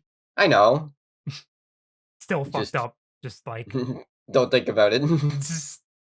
So XVmon is getting his fucking ass kicked because he's 2 against 1 and he doesn't really want to hurt his friends. Daisuke, Ken, and Iori have fallen down onto a giant web, and Arukenimon has summoned Dokugumon to fucking eat them. And that is where this episode ends. It's a 2-parter, so it ends on a cliffhanger. And we're gonna move straight into SHIN Dub Zone episode 28. It's the same episode title. Are we? They didn't change the episode title. It's still called The Insect Charmer's Trap. Let's go. The first and only time I think this happens. Fucking crazy. So, name changes. Kunimon was left the same. Electric Thread was left the same. There are no changes in names. Oh yeah, like during that when Stigma gets knocked into the toilet, he gets like zapped by 50 Kunimon. Yeah. When fucking Chikamon, the name they use for Chibimon, Demivimon is like so fucking random. When Demivimon is explaining like the Jogress stuff, he said, I felt like an action star in one of those big movies. Big action Hollywood movie star. Where they combine with their co-star. Patamon implies that Demivimon has a lot of voices in his head. I don't know what he meant by this. That's the ADHD. Wormmon says it felt weird to only have 2 legs when talking to Ken about the Jogress. That's actually pretty funny. But As You have Stingmon to has touch 2 Stingmon. legs. Yeah. It is funny though. it's a funny line, just don't think about it. That does remind me, since you mentioned like the Gulliver's Travel, like when they're talking about Gulliver's Travels in the Japanese version, I think it's Vion goes, "What the hell are you talking about? Yeah. What the hell is that? Who's Gulliver? Yeah, you Why know, is he Jack and the traveling? Beanstalk. So as Ken is walking away from everybody, he says, I've got to get home. My parents must be worried sick. They probably think I've disappeared again. As quickly as possible, he says that sentence. His voice actor is very good at that. It's a Yeah. nice French you got there, Davis. Nice friends you get there, Davis. And the last thing is like once they get to the house, nothing changes. But the last thing that happens is when they actually like arrive at the house, Wormmon goes, "Hey guys," and they all turn around going, "Oh!" Oh. It's just Worm. Oh, it's just Wormmon. Wormmon jump Wormmon scare. jump scare. Wormmon. That was it for episode 28, which means we move straight into episode 29. Arknimon, the Spider Woman's mistake. Well, I'll talk about during name changes. The weirdness of Arknimon or Arkenimon's name.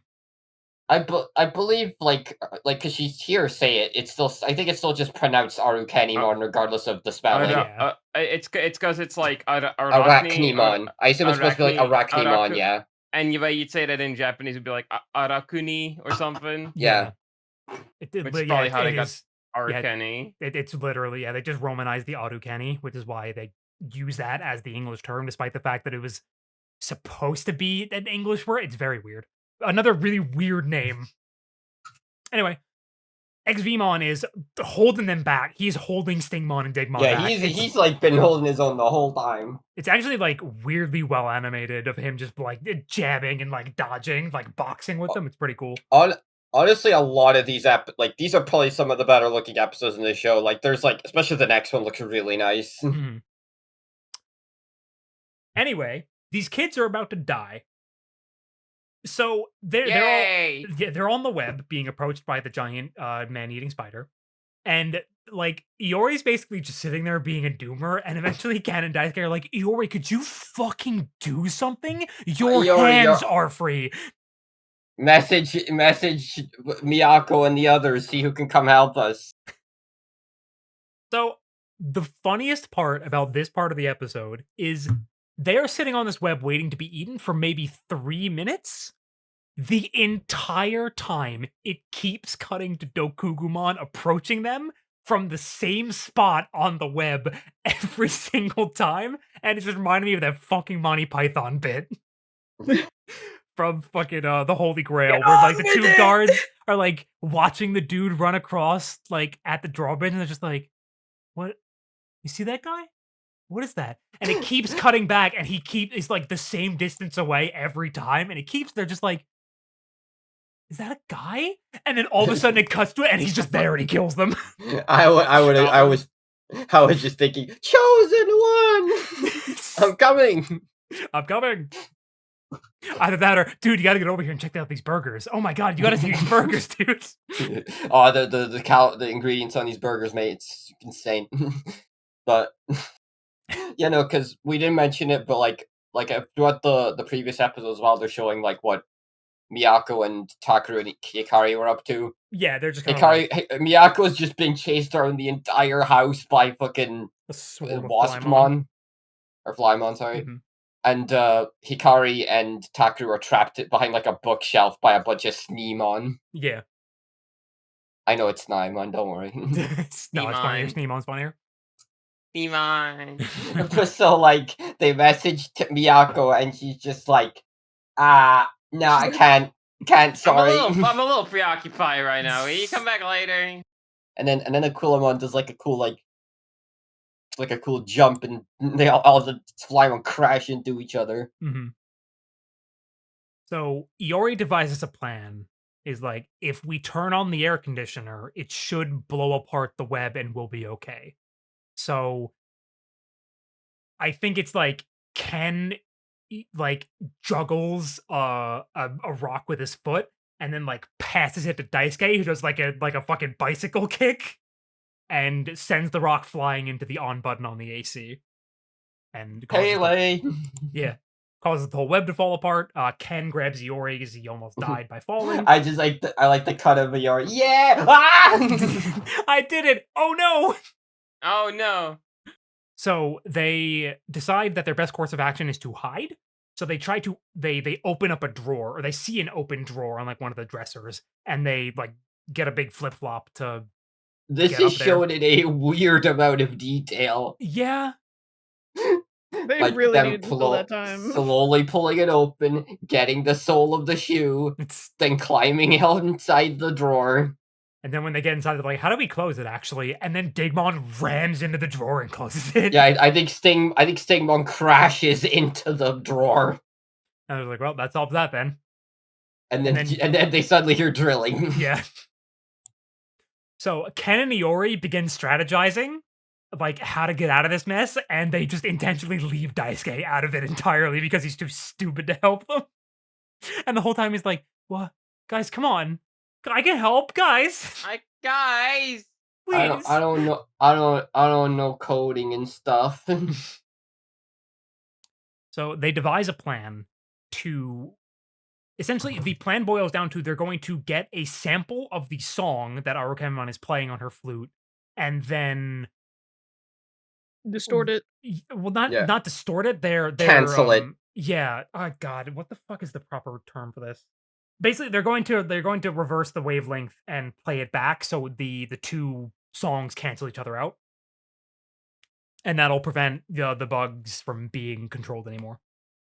So they contact Miyako, Hikari, and Takeru. They're like, "Oh yeah, there's a computer in one of these rooms." In and our they- room. Yeah. They turn it on and it says "Welcome to Whack." Whack book. Ken Also, doesn't know. There's a good bit here where I think Takeru and Pegasmon just use a book to shove a Sneemon into the ground. Mhm. Yeah, and Ken's like, I don't know music. I don't know. I was don't never think interested about in that music. stuff. And I think, is it Daisuke like, oh, Miyako's got it.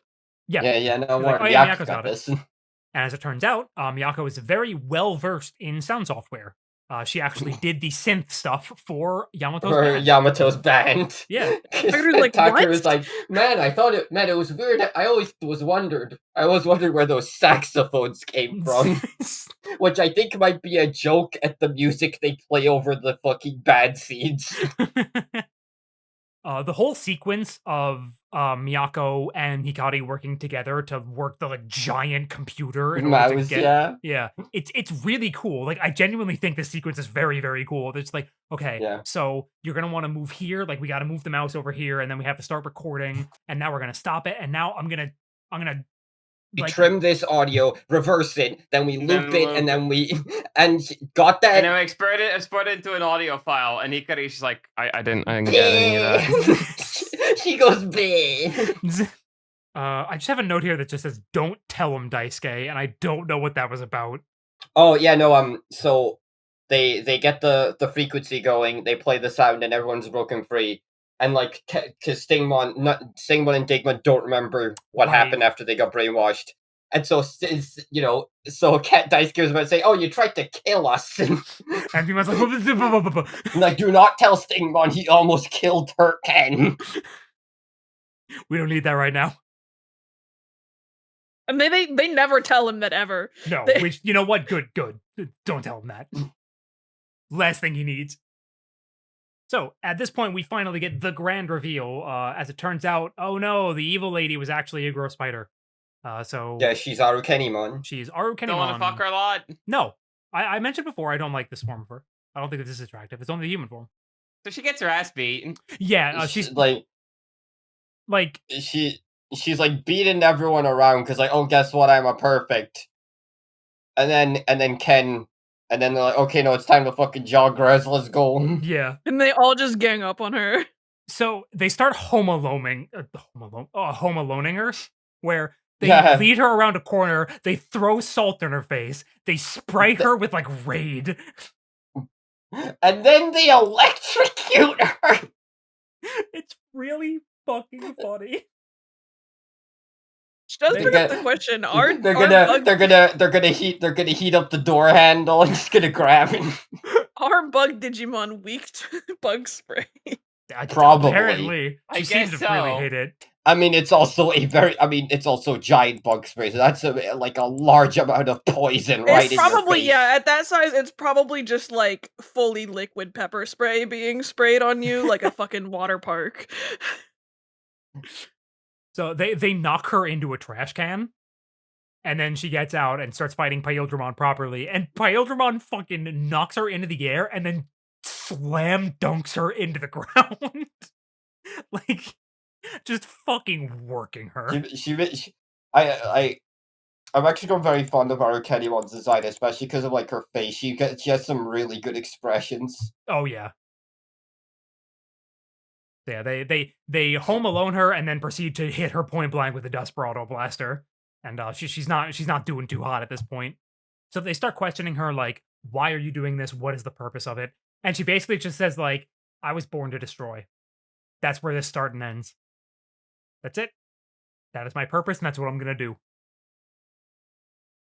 So the rest of the gang comes to the conclusion, "Oh, we gotta kill her." I We was don't like, have a I don't choice. think we should let her live. Yeah, we have to kill I- her. I really. They're still kind of trying to push this whole like, is it okay to kill Digimon thing, which I don't think works when 3 people here know what the Village of Beginnings is. Yeah. I mean, that's still murder. Like, you're still killing someone. Like, even if they're reborn, you're killing someone. Well, it feels like such a hackneyed like dilemma to throw at these characters when like in original adventure we had to kill Devimon, we fucking popped him in the fucking head, you know, like we got rid of that guy. Yeah. So like when confronted with like with a Digimon, like just the idea of like being confronted with this and they're like, oh, maybe we should like lock her up or something. I don't know about this. Like it feels like you're too late to try to make this a conflict. This is another one of those things that would have been much better had it not been for the original adventure stuff. Because, like, if this was Yeah. just like the new kids were wrestling with the idea of like killing something, then Like, yeah, do you remember how many fucking guys we effectively erased during the fucking Vamdemon arc? Yeah. yeah, like- Hikari and Dagyaakeru should just be like, yeah, no, sometimes you gotta kill, but you gotta do what you gotta do. Cock gun. They'll come back. I'm afraid we're gonna have to kill this guy, Iori. Damn. Damn. It's another one of those like this doesn't majorly bother me. It just feels kind of hackneyed and doesn't really work. I don't Hmm. know. In the full context of the show, yeah, it's a bit of like a meh kind of thing. I do appreciate them trying to do something with like the new kids being like, is it okay to just kill people who are a problem? Like, is there any other solution?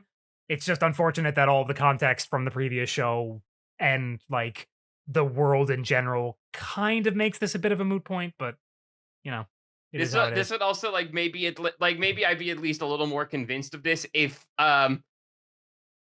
the 3 main guys struggling with this had the full fucking picture. With 3 Yeah. people now, 3 of them that have the capacity to give them the full picture and they're just not doing it. You're now complicit in this too, Ichijoji. God. Maybe evil ones don't respawn. Maybe it's only the good. As far as they know, Devimon never came back. They end up they basically end up like bickering so much that fucking they get jumped. Yeah, a mysterious man. Oh, it's Momo.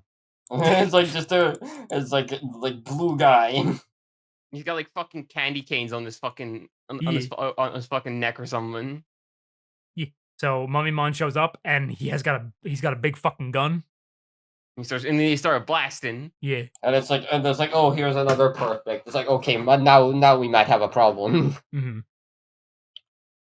So yeah, He kind of just no sells all of them and then fucks off. which is really weird that Mummymon is the one that just kind of no sells all these. It's also I mean, really it's also, funny. I mean, it's also like, they did, like, obviously they beat Arukenimon, but they did just have fight another perfect. Yeah. The really funny bit for me, is when he kind of just has them like dead set, like Peldramon's like worn out. The other guys don't even stand a fucking chance. If he wanted to, like, pop Could have him. killed him. I'm stupid. Even Arukenimon points out, you had them. You could have killed them. And again, I just like that our Mommy's response is, I'm stupid. This actually reminds me, not to go on this for too long. Mhm. This does remind me of like a comment we got like a while back. Yeah. About like there was like an episode of Adventure where like Vandemon kind of just had everyone and then just decided to not like kill them. Oh, yeah, someone asked us about that, right. Yeah. And we fuck, talked about it too. we did. We We didn't did talk not. about it on the podcast. We talked about it off recording, Yeah. and I We meant did. I meant to bring it back up during the podcast, but I was just like, "Oh, no, we already talked about this." Sorry, a commenter, like, from fucking 6 months ago. We definitely did have a pretty lengthy discussion about that. We just weren't recording when we had it. Oops. Sorry. So Iori basically is just like, I'm going to repay you to Ken, because Ken saved his life. And then Ken leaves. And then my last note is, Mummymon, why did you say that? What was that comment?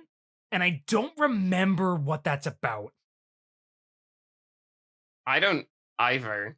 I also don't. Hold on. This feels like something I would have written down because I was genuinely It just was like, it was him. I forget the exact line, but it was basically him saying something like, "Damn, like just damn damn Arukenimon, you're hot," and her just being like, "Oh, you shut up." right. Yeah, that's what it is. Forgot about that. Just If like you give out me of a We know sec, what that's about. if you give me a sec, I'll find the actual yeah.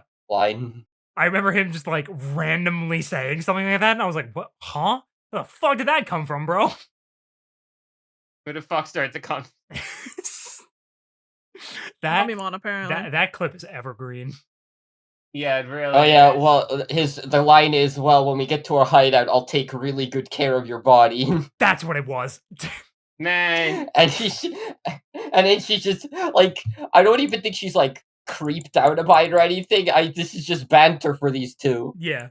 I just think there's like these two are into each other. Oh yeah. They clearly have some kind of relationship. Moving into Shin Dub Zone episode 29, Arukenimon's Tangled Web. So, name changes. Okay. So Oh, no. Arukenimon. In Japanese, it like literally Arukenimon. Arukenimon. Like they just romanized the name. However, even in the info screen, it's shown as Arknimon, like Arachne, but without the A. Just Arknimon. So I don't know why they opted to change this one when the English was right there. Yeah, no, It's very weird. strange. Because this is like the only time they really do this. When like, because like they've just kept like the Japanese name plenty of times, but this is the first time where like the Japanese name was clearly supposed to be like an English term, and they they just could have just used. didn't get it or something. I'm not really sure what happened here. It's just a very interesting one, and I feel like there was a point where I think they tried to change it to Arachnimon, and then they went back. I might be gaslighting myself though. I could not tell you. Yeah, but like it's still officially Arukenimon in English. Very very weird situation on that one. But yeah, just like couldn't tell you why that happened, but that's the way it goes. So every single name was basically kept the same. Spider Thread, Predation Spider isn't actually used or mentioned in the episode, so the dub doesn't have a chance to. That thing Vemon does where he bites the spider thread to break it, and he says strong crunch. He doesn't have an attack name in English. Acid Mist stays the same. Mummymon is the same. And then the only real change was Sneak Bandage was changed to Snake Bandage. Don't know why, because it moves like a snake, I guess. So after XVmon is getting worked and saves the three of them from falling to their deaths, he says, "I'm okay," maybe, and then proceeds to de-digivolve. At one point, Vmon says, "The bigger the shoe, the bigger the stink." Yeah, That's man. great, dude. When, when What do you mean Davis by this? when Davis is being left out of the strategy meeting, he's going, huh? Like, it's like his tone is the pleading emoji. That is the only way I could describe the way he says this line. It's Me so when I'm fucking funny. Me when I'm huh. It's so good. At one point, Stingmon says, "Why do I have a sudden urge to sit on a truffet eating curds and whey?" Referencing the nursery rhyme, Little Miss Muffet. Because there's a spider in it. Do they still bring up Jack and the Beanstalk in the dub? I'm not gonna lie, I wasn't paying enough attention to tell you. Because if they kept that, then okay, I guess it's like kind of on theme, but otherwise, I don't know. Just like, yeah, very, very weird. Yoli says that Daisuke owes her now, and Davis just goes, "Put it on my tab." And then at one point, someone asks how another character is doing, or Mummymon asks Arcanimon how she's doing, and she goes, "Don't ask." Just like very terse, like, "Shut up, don't ask." That's it. Pretty basic episode as far as dub changes were concerned. So we are going to move straight into fucking episode 30, The Dark Ultimate, Black War Greymon. That's right, everybody. The fail wife is here. Time. Yay! Fail wife, fail wife. Fail wife, fail. Fail wife.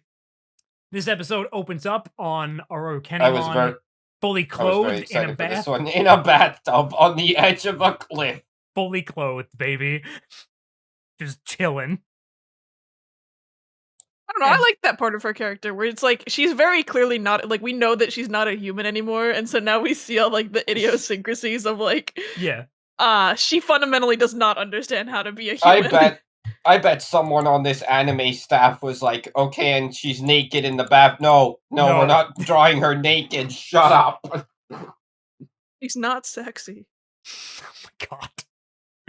No, I mean because it's a show for children. Oh no, but like that was all like. So the Mummymon walks up to Arcanimon, is like asking her a bunch of stuff, and she eventually just gets frustrated and throws him off the cliff. And for some reason, this is super well and fluidly animated. It's crazy. Like a lot of their expressions as well. There's like a lot of like little subtle movements and stuff. Yeah, they put some budget into this episode. Like, there's like a really good shot where like, cause she's like just staring at the sky thinking, and Mummymon keeps asking her questions, but she's not answering. And there's a bit where he just walks right up to her, and you see his his reflection in her glasses. It looks really cool. Yeah, that screenshot is in the rotation, so people are watching the video, they can see it at some point. Just really cool stuff in this episode. Arcanimon is so fucking mad. She's so mad. Yeah, she launches him off the cliff, and then he's just like, "Oh man, she's so hot."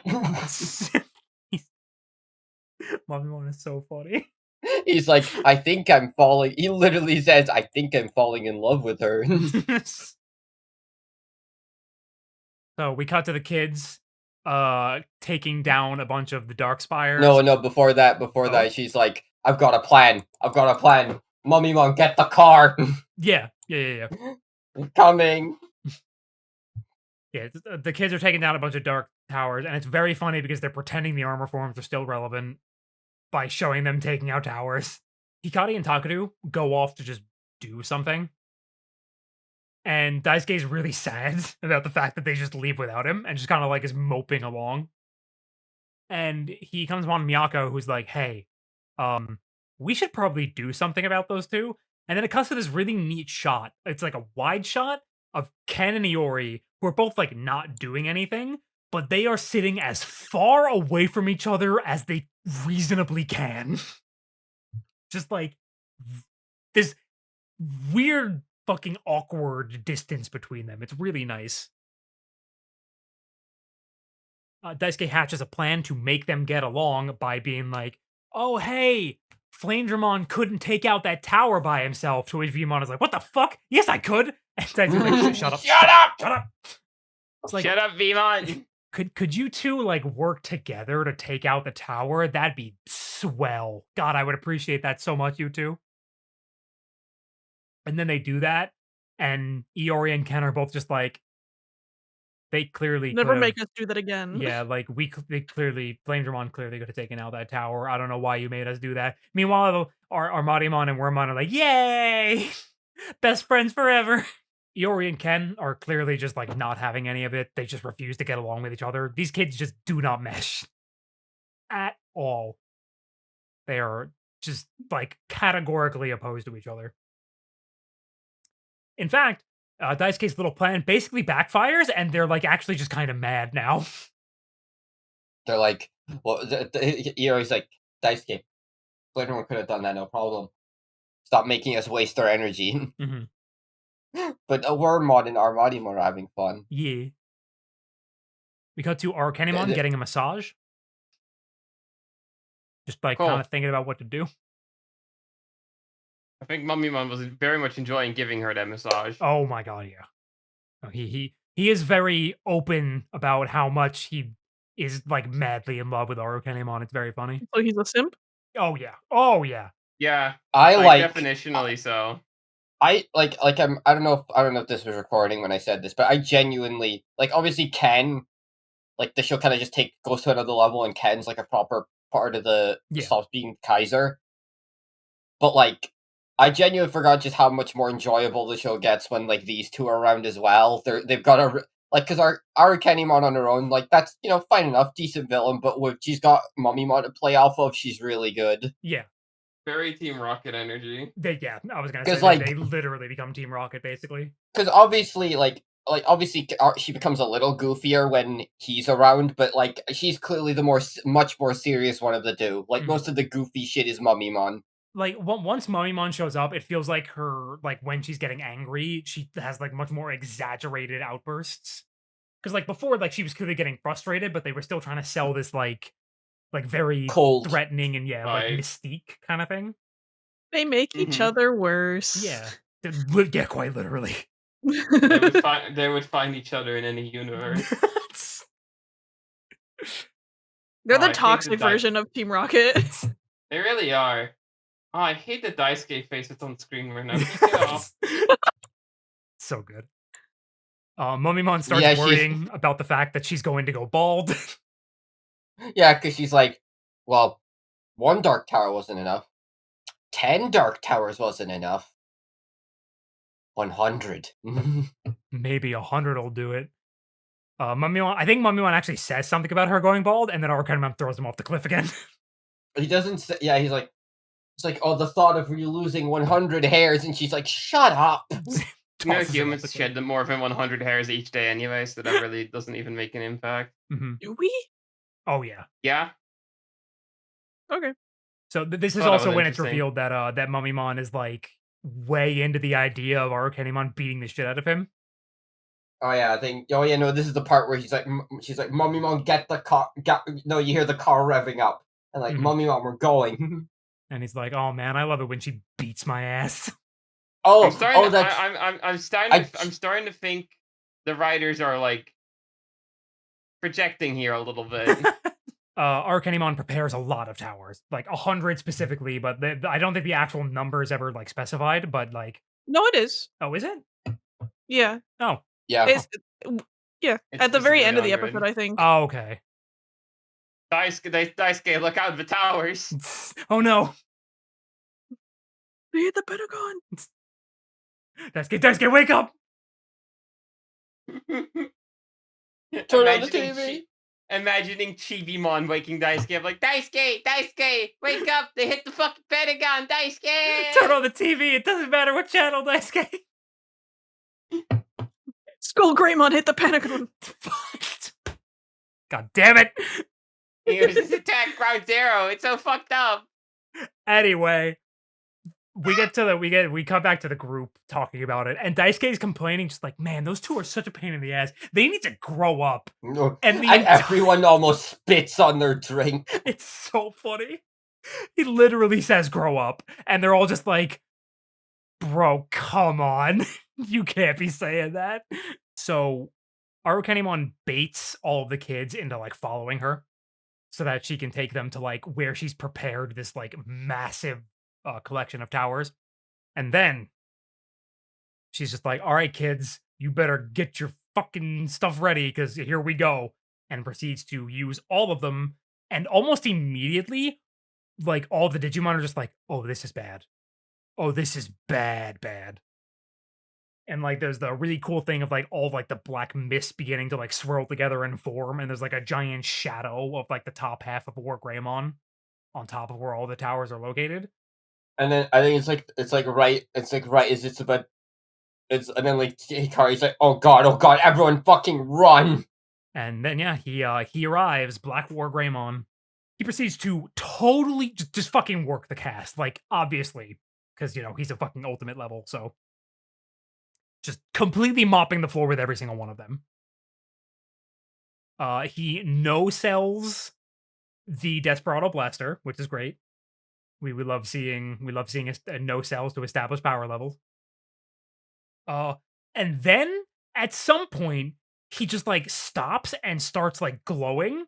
And at this point Hikari's like, we gotta go now. Like everyone get down.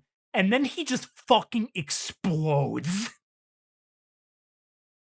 Like I don't even think he uses he does not use Dark Gaia Force. Yeah, he just blows up. He just blows up. He acts like he don't know nobody.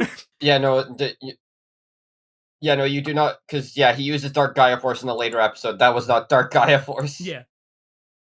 He just does the Vegeta I'm blowing myself up now move, except he doesn't die. Did you mention, by the way, the bit where like they try to like message Ken because they're like, oh yeah, this is going bad. This is well, going yeah, real he bad. storms off. We need fucking like Pyldramon right now because before like he stormed Yeah, off because he was like, oh, I'm just like hampering the teamwork. I shouldn't be here.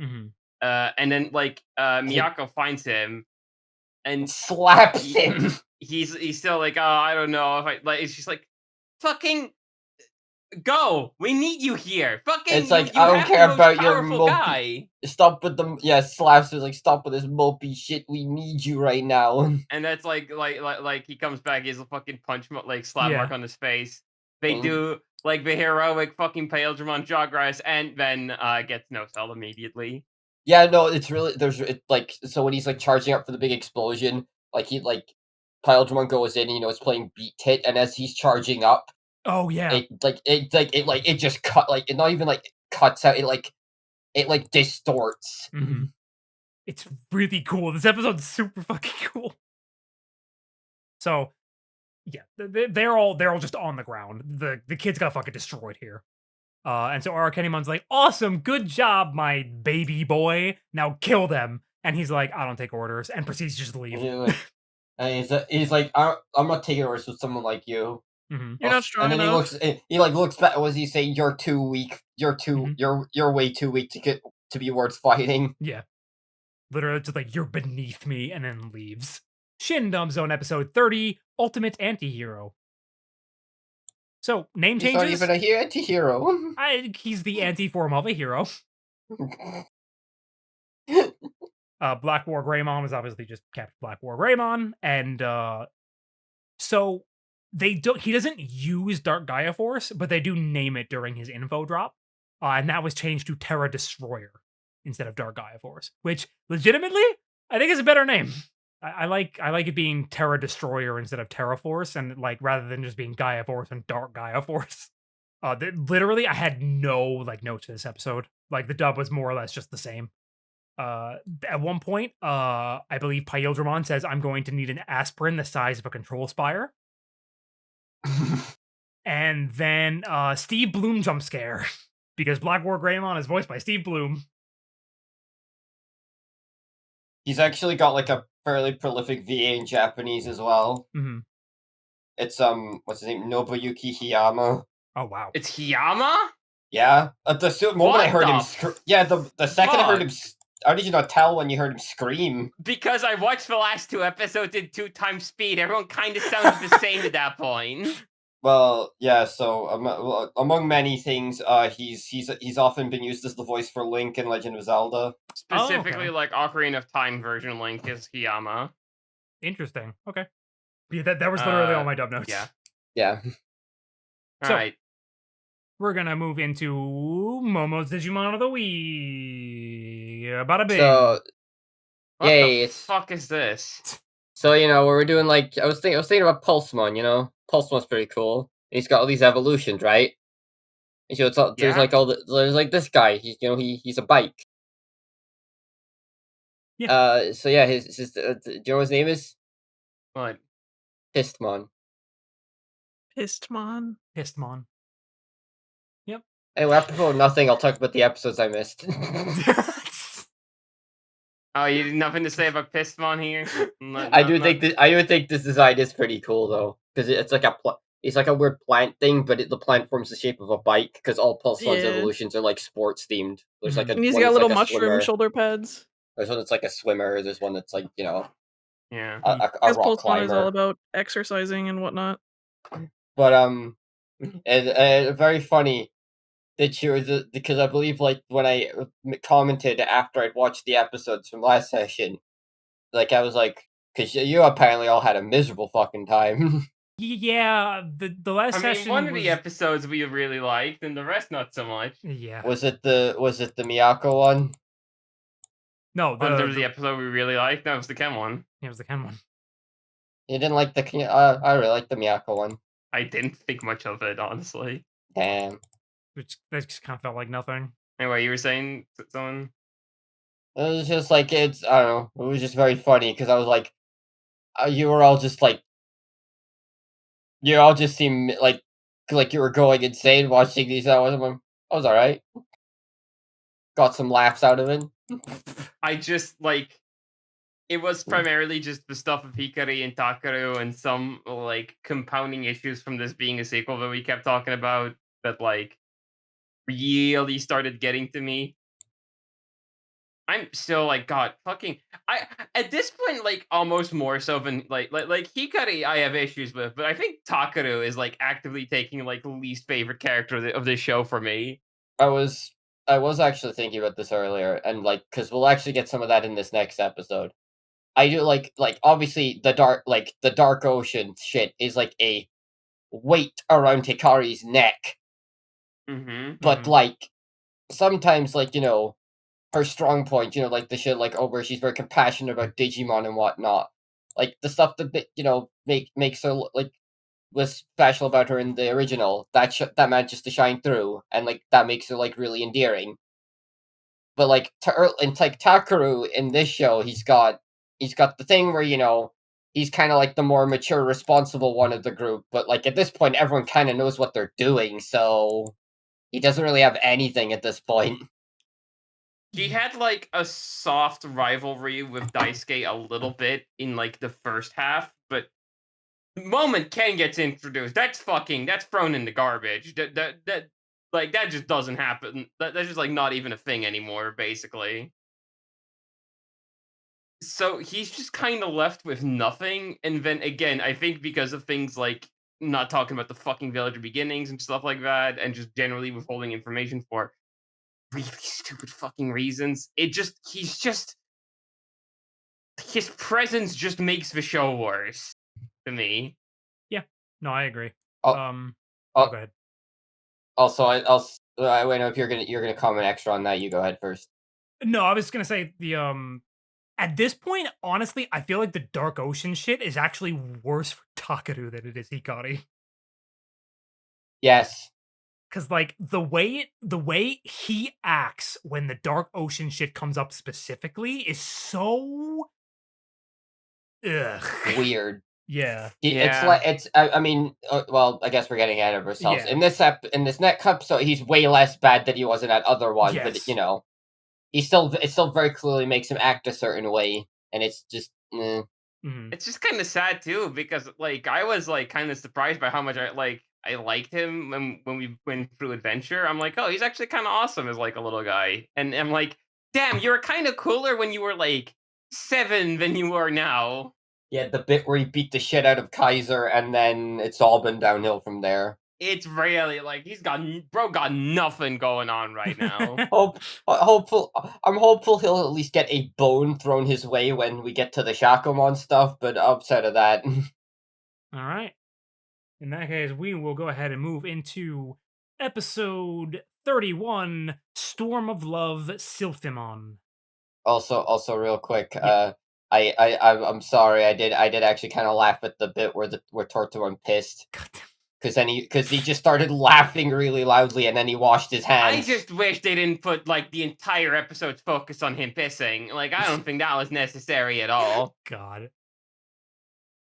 And everyone's like, "Oh, Daisuke, piss boy, you watching him piss, little piss boy." Anyway, episode opens up with Anyway. Black War Greymon just kind of skulking around in the forest.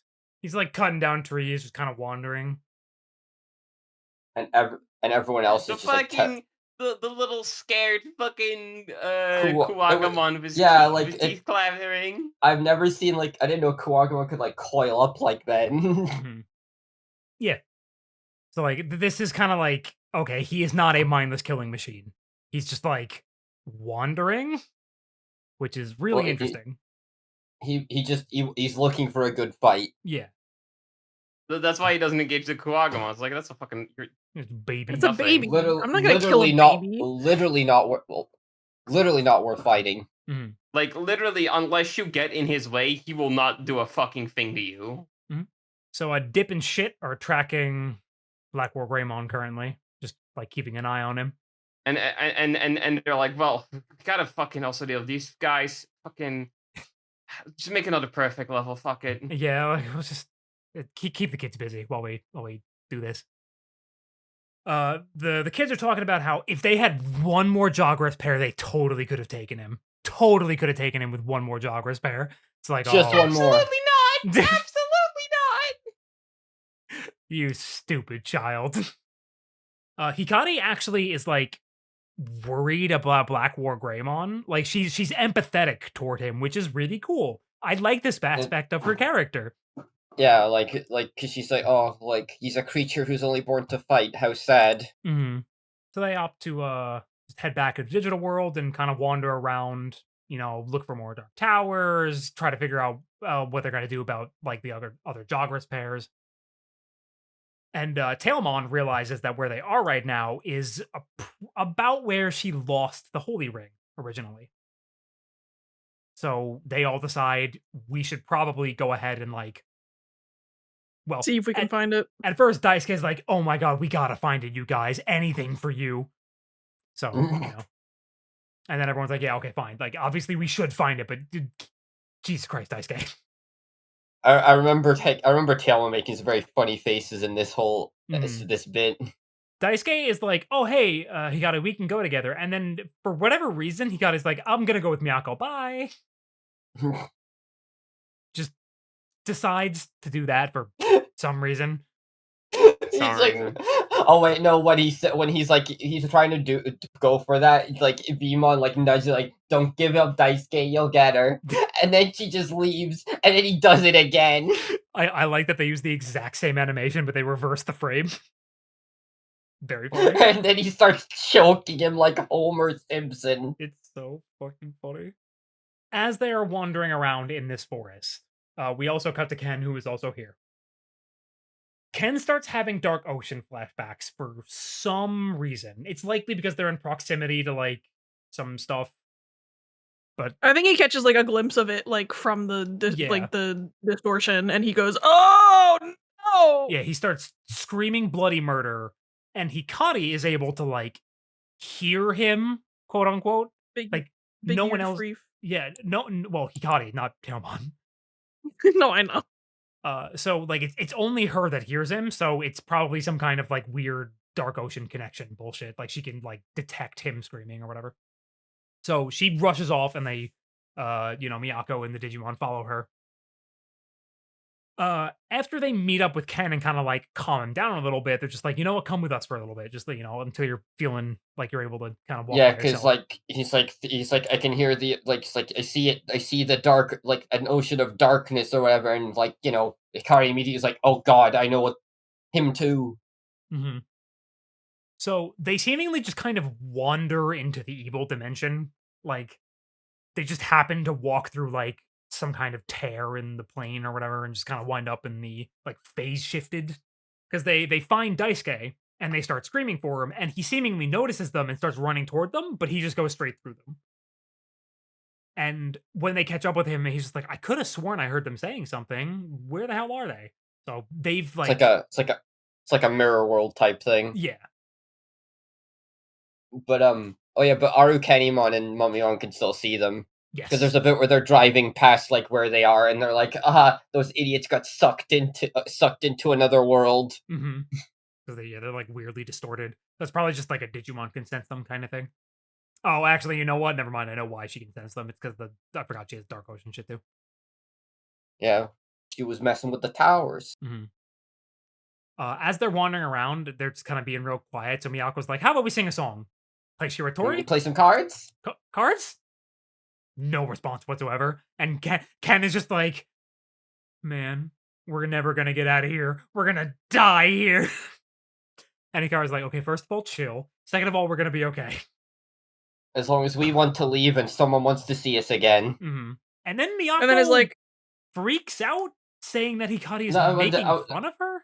it's like, are you just I- ignoring me? They can like never make a focus episode on Miyako if it doesn't feel like some new thing just gets kind of randomly inserted into this. Huh.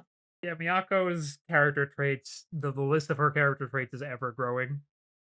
She is now easily offended, or I guess doesn't like being ignored. It I mean, I think it's more just she doesn't really get Hikari. Like the episode, literally at the start of the episode, she's talking about I can't really get a good read on her. which yeah, but that's something that's also just been because so thinking about it, Hikari and Miyako have had not a whole lot of character like interaction. There was like the one time when Miyako got Near the end of the poisoned. Kaiser arc. Yeah. But that was like the only real interaction they've had. So this feels a Yeah. bit out of nowhere. It feels kind of weird, but Miyako's character has been nothing if inconsistent. So just yeah. Like she doesn't get Hikari. She gets offended over them not paying attention to what she's saying and just like basically ignoring her. And storms off. And then, immediately starts kicking herself over being like this because she apparently just gets like this. And, Do you? yeah, this is the first time she's really gotten like this, but she gets like this. All right. she just said it. She was like that off camera. Oh, yeah, sure. Sure. Whatever. So at some point, I think Ken mentions he had the Holy Ring at some point. Well, I think it's because you remember Hikari lost the ring because she was being chased by Kaiser. Was she being chased by Kaiser? Or, Yeah. I thought she was just being chased by a random Digimon that had a dark ring on them. The Unimon. She said it that was like he was there. Kaiser was there. Oh, Tailmon said she couldn't go look for it because the Kaiser was around. okay. So Kaiser was like sticking like Tyrannomon and stuff rings on people. mhm. So at this point, Ken mentions, "Oh yeah, I did actually I literally had that at some point. I don't have it anymore." Yeah, well, although Miyako storms off, she sees like a glow. She's like, "Oh, it's the Yeah. ring." So she calls the other two over and is immediately just like, "Don't worry, I got it. We have someone who can fly, but I They come got over. it." Nah, I got They this. come over and at first they're like, "Oh my god, it's the fucking Dark Ocean. Oh god, it's so Jover." Oh wait, And at is first Miyako's this? like, "I can't see it." Oh no, that's later. Don't worry about that. When she starts complaining about the Dark Ocean, that's like at the end of the episode. Oh yeah, but they still like. That's when they realize it's the Dark Ocean. Gotcha. That's when they realize this is where they are. So Miyako, for some reason, attempts to go down by herself. Almost immediately, like the rocks give way and she plummets. or starts plummeting. Hikari grabs her, and they just both kind of fall. Well, no, because it's Oh, sorry. Yes. like Ken holds on to both of them, but then he has like a dark ocean flash basically and starts freaking the fuck out and grabbing his head, and that means he let go of Yeah. them. The shot where like he's screaming looks kind of funny. Yeah. Boys got trauma. Yeah, they both start plummeting to almost their deaths. Because like when we cut back to them, they are like beat to shit. Covered in bruises, yeah. For whatever reason, Hawkmon can't evolve. Oh, Dark Ocean. right. Dark they're Ocean. They're in the Dark Ocean. God, Yeah, they're in the Dagyaakeru Ocean. yeah, my brain was really scattered while I was watching this episode. Yeah, Hawkmon can't evolve, and they start just like Miyako basically starts having a full-on meltdown. Like she's Yeah, 'cause having like she's a like, mental "Oh." breakdown. Starts panicking. And so Hikari just slaps her in the face. It's like, Lots of slapping. yeah, this isn't Yeah. this isn't the last one either. So at this point, they like start having a heart to heart. Like Miyako, like Hikari is just like, I'm actually jealous of you because you always, say, you're always very You don't hide blunt. your feelings. Yeah. Unlike me, who I can never say what I'm thinking and all that good stuff. Hikari starts trauma dumping. You're literally trauma dumping on me. I don't have the mental capacity for this right now. And so after all this happens, Hawkmon and Tailmon had gone back up the cliff to get something to send down to them. And at this point, they get like a little vine. They both climb back Well, yeah, up. because they start talking, and Hawkmon and Tailmon kind of look at each other and go, They're like, "Gonna "We'll leave you leave." alone." Yeah, I love a little animation of Tailmon scuttling Yeah. up the wall. it's very, very funny. So they get back up to the top of the cliff, and so at this point they found out it's an evil ring, not a holy ring that was down there. And Miyako is just like, "Hey Ken, it's the funniest thing. It was actually a dark ring that was down there. Oh, sorry, you might get upset by that." And she just keeps speaking in circles. Oh wait, am I bringing up bad memories here? Sorry. And like He's just Hikari kinda just like, starts "It's-" laughing. It's pretty funny. Yeah, Miyako just keeps saying the wrong thing over and over again. At this point, Hikari also like starts hearing the ocean again, and they immediately go like they go to Towards the it. edge. Yeah, they go to like the edge of a different like section of the cliff, and from Hikari and Ken's perspective, it's like the trees are just the ocean, like it's just the water that's there, and Miyako is like getting really frustrated that she can't see it, and complains about not being able to see it, which allows her to see it. Which is explained later in the show, I think, as to why that exact moment is like why she's suddenly able to see the dark ocean. It's kind of weird, but as of right now, that's just an unexplained coincidence.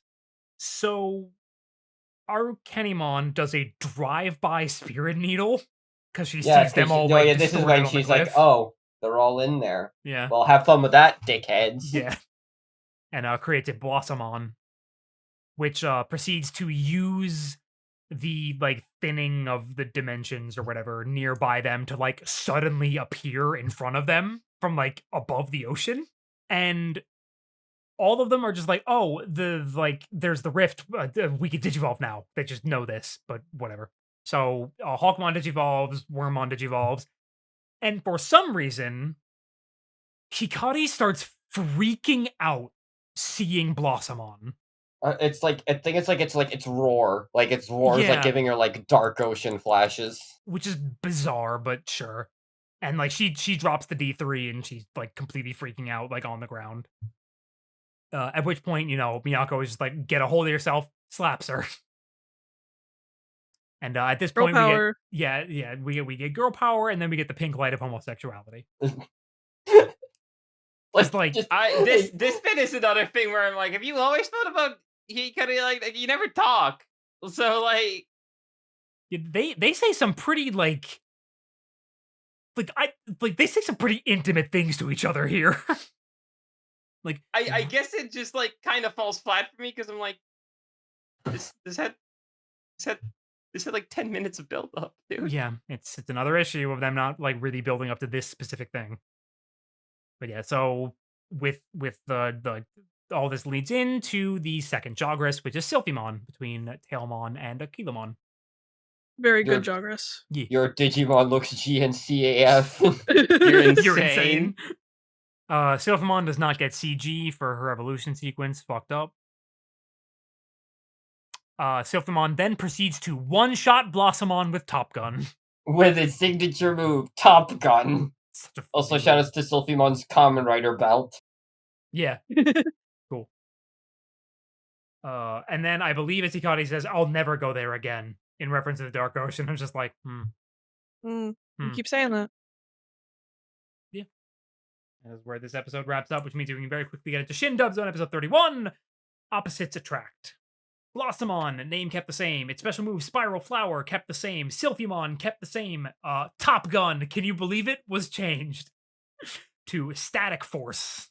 Okay. Dual Sonic, which is its other move that is not used or named, is not, like, obviously in the dub, it's not named because the info screen doesn't talk about it and she doesn't use it. At one point, Gatomon says, "I'll put a hole in his head," and I'm just like, "Whoa, Whoa. Oh. like, goddamn, girl, calm down." You can't be saying that, Gatomon. Can't be saying that like They already renamed the episode. Come on. By the way, I like that they didn't find the holy ring in this episode. I just kind of forgot about that at Yeah, a certain that- point. Don't worry about it. They can take a Jogress. That doesn't matter. Yeah, it's basically irrelevant, isn't it? Yep. At some point, I think it's Davis goes, "Right, Kari?" And she goes, "Yeah." Like, just sounding Yeah. really sad. Yeah.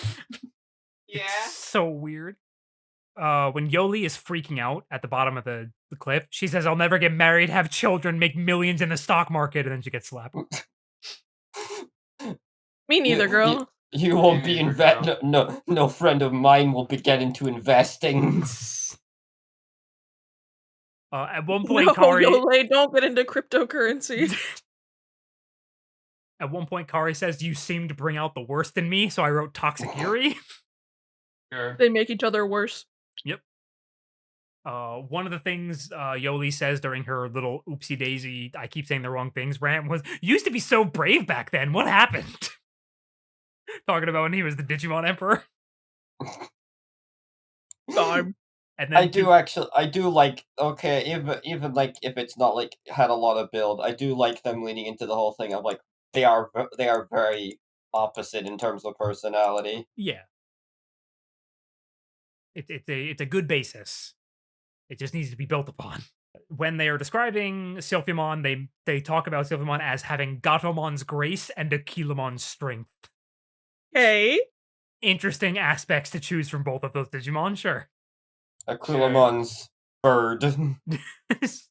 Gatomon's strength, or Gato. Gatomon's grace, Aquilamon's bird. Gatomon's Bird. gato. Yeah. Gatomon's but no, actually. Well, That's like is bird Aquilamon legs. technically bipedal? Yeah. Yeah. Never mind. I was gonna do a joke about Gatomon being bipedal, so All right then. Well, that wraps up the dub zone episodes or notes. So that's it. Yay! We're done. Yep, another one in the bag, everybody. Yippee. Anyone got some closing thoughts? I'm glad to be back. I'm having a grand old time. Yay! yay! I'm glad that you're back. Me too. Yay. Yeah. Yippee. Anyone else? Not, Yeah, I mean, I got nothing. It's sure is Digimon Zero too. We're sure she'll going for this show. I had a better time with this batch than I've done most batches so far, but I am kind of getting to the point like, oh, we're so close to Tamers though. No, we're not. Shut up, let me have this. if you don't think about try, we're so close to Tamers.